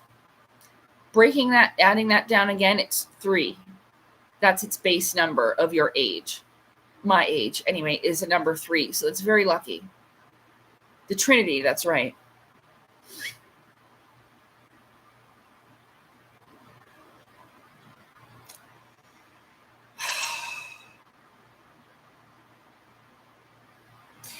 See, we're going to talk about the Freemasons and stuff. This is it's 3 hours and 39 minutes. So I'm really enjoying this, but I'm going to have to go. But we'll talk about the Masons because of the stuff. Okay, it has to do with the esoteric religion. Dang it, chat. Oh, now I lost it again. Oh, wait. Sean, I can't say Pruitt. Oh, sorry, dude. Did you know about the Egyptian obelisk in Central Park that had Masonic artifacts buried underneath it before the Masons moved it from Egypt? They created history the way they wanted you to know it. You know that, right? They're at the basis of education and everything. They molded the world and created it the way they wanted it to be. So I would not be surprised. All that stuff. See, those giant obelisks were like, I know this sounds weird, but antennas for energy, probably the aether. That's what the pyramids were working with too. And you could 100% bring, I know this is crazy, you could bring people back from the dead with that shit. Yes. That's what those revival chambers were. So that's why they have those. You see some of them with the Anunnaki giants still in them. You heard about that before? Mm-hmm.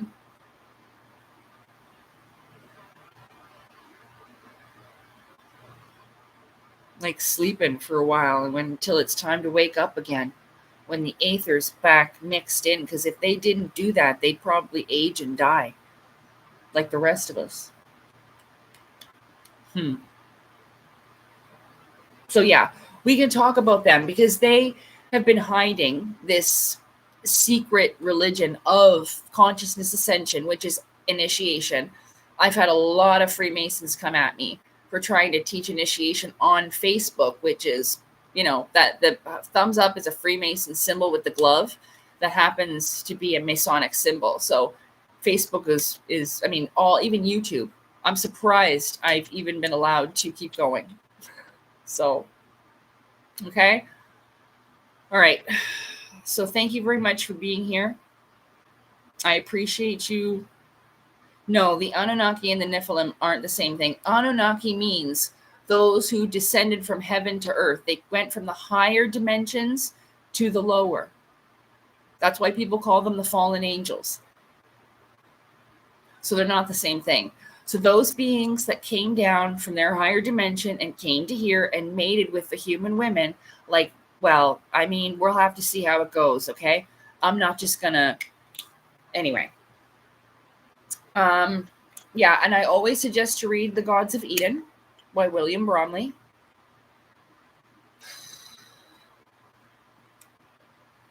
And I really appreciate you being here. longer. I know we almost went 4 hours. Chat stopped us dry, I know. But I'll get better at it. I might have to put tape and a piece of paper over the chat at one point and just to try to keep channeling that flow of information.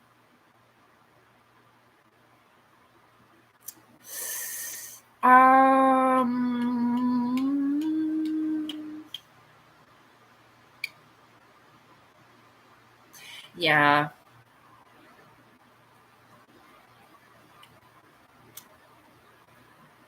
If you leave, they win. No, it's almost been 4 hours, and I will come back again tomorrow, maybe for my birthday, my actual birthday, because I won't have anybody to hang out with anyway. I just thought today we throw a party because it's Sunday and people weren't working. So I can come back tomorrow. If I reschedule a live, you will definitely know about it, and we can maybe do this again tomorrow. I will let you know. But yeah, thank you very much, Extra Chris, Cosmic Beat, Demetrius, Schrodinger's Gat. Oh, cat. Oh, I hate that experiment. That's so sad. I love cats. Don't hurt the kitties. I don't even care if it's for science or something else. No, don't hurt anything. Thank you. Tons of fun. Hey, Lou.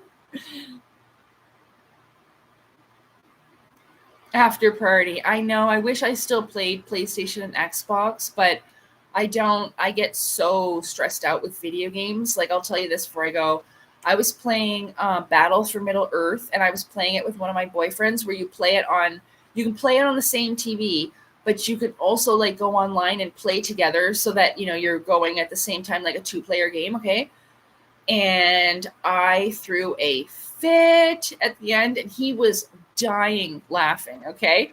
He's dying laughing. Even I remember his mom called, and then they're both laughing at me because it's like I had no potions left. I had nothing to, I was an elf person, so like I could heal, but I had nothing to replenish any of my powers and shit.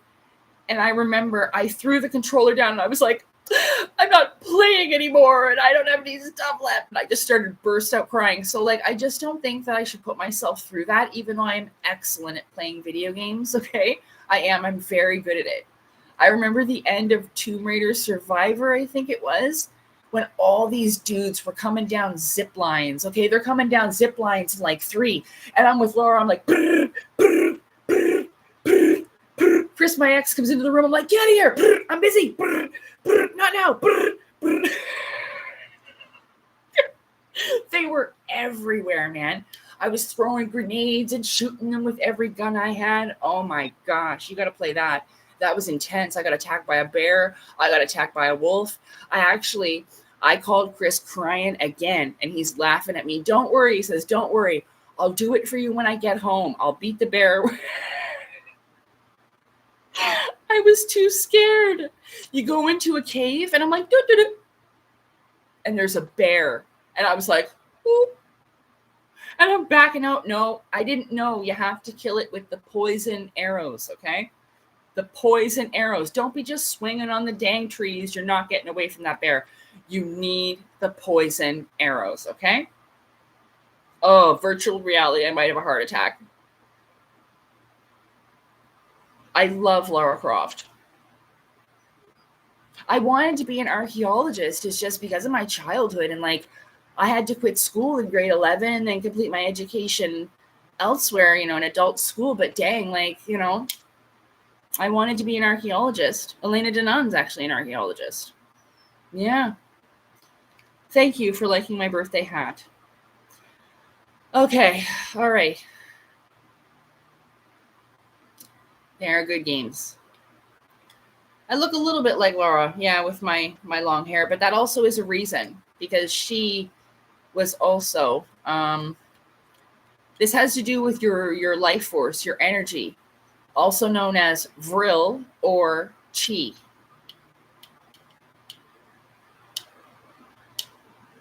Red Dead Redemption was super funny. I remember I my boyfriend, I think it was, I can't remember which one.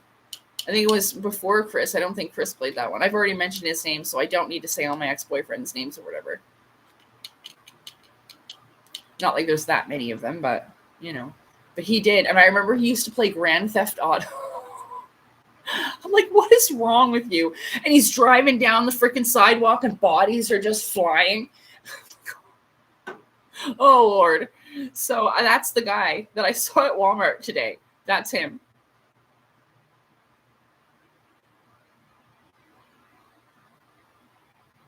Michael, what the fuck? Do you like your hair tugged a bit during intimacy? Why the fuck would you ask that?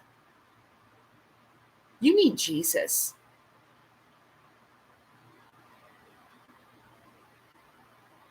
Beat first screen in GTA 5. I don't know what that means, hon. I never played it.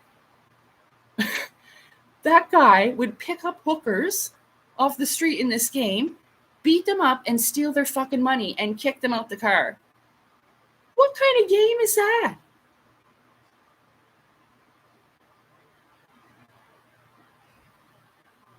Anyway, yeah, let's call it a night.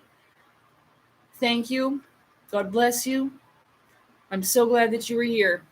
I had the best birthday ever, I swear. I really did. Oh, I'm not. Did I put this one in my mouth, though? Here, hang on.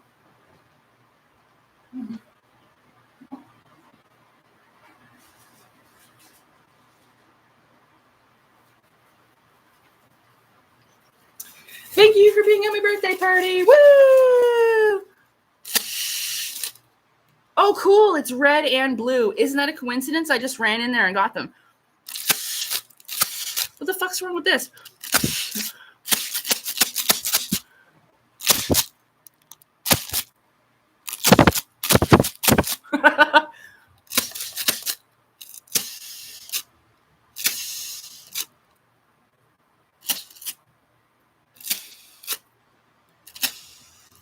Okay, gotta go. Bye. Thank you, everybody. Thank you for watching. Thank you for being here. See you next time. Sailor Moon says, bye.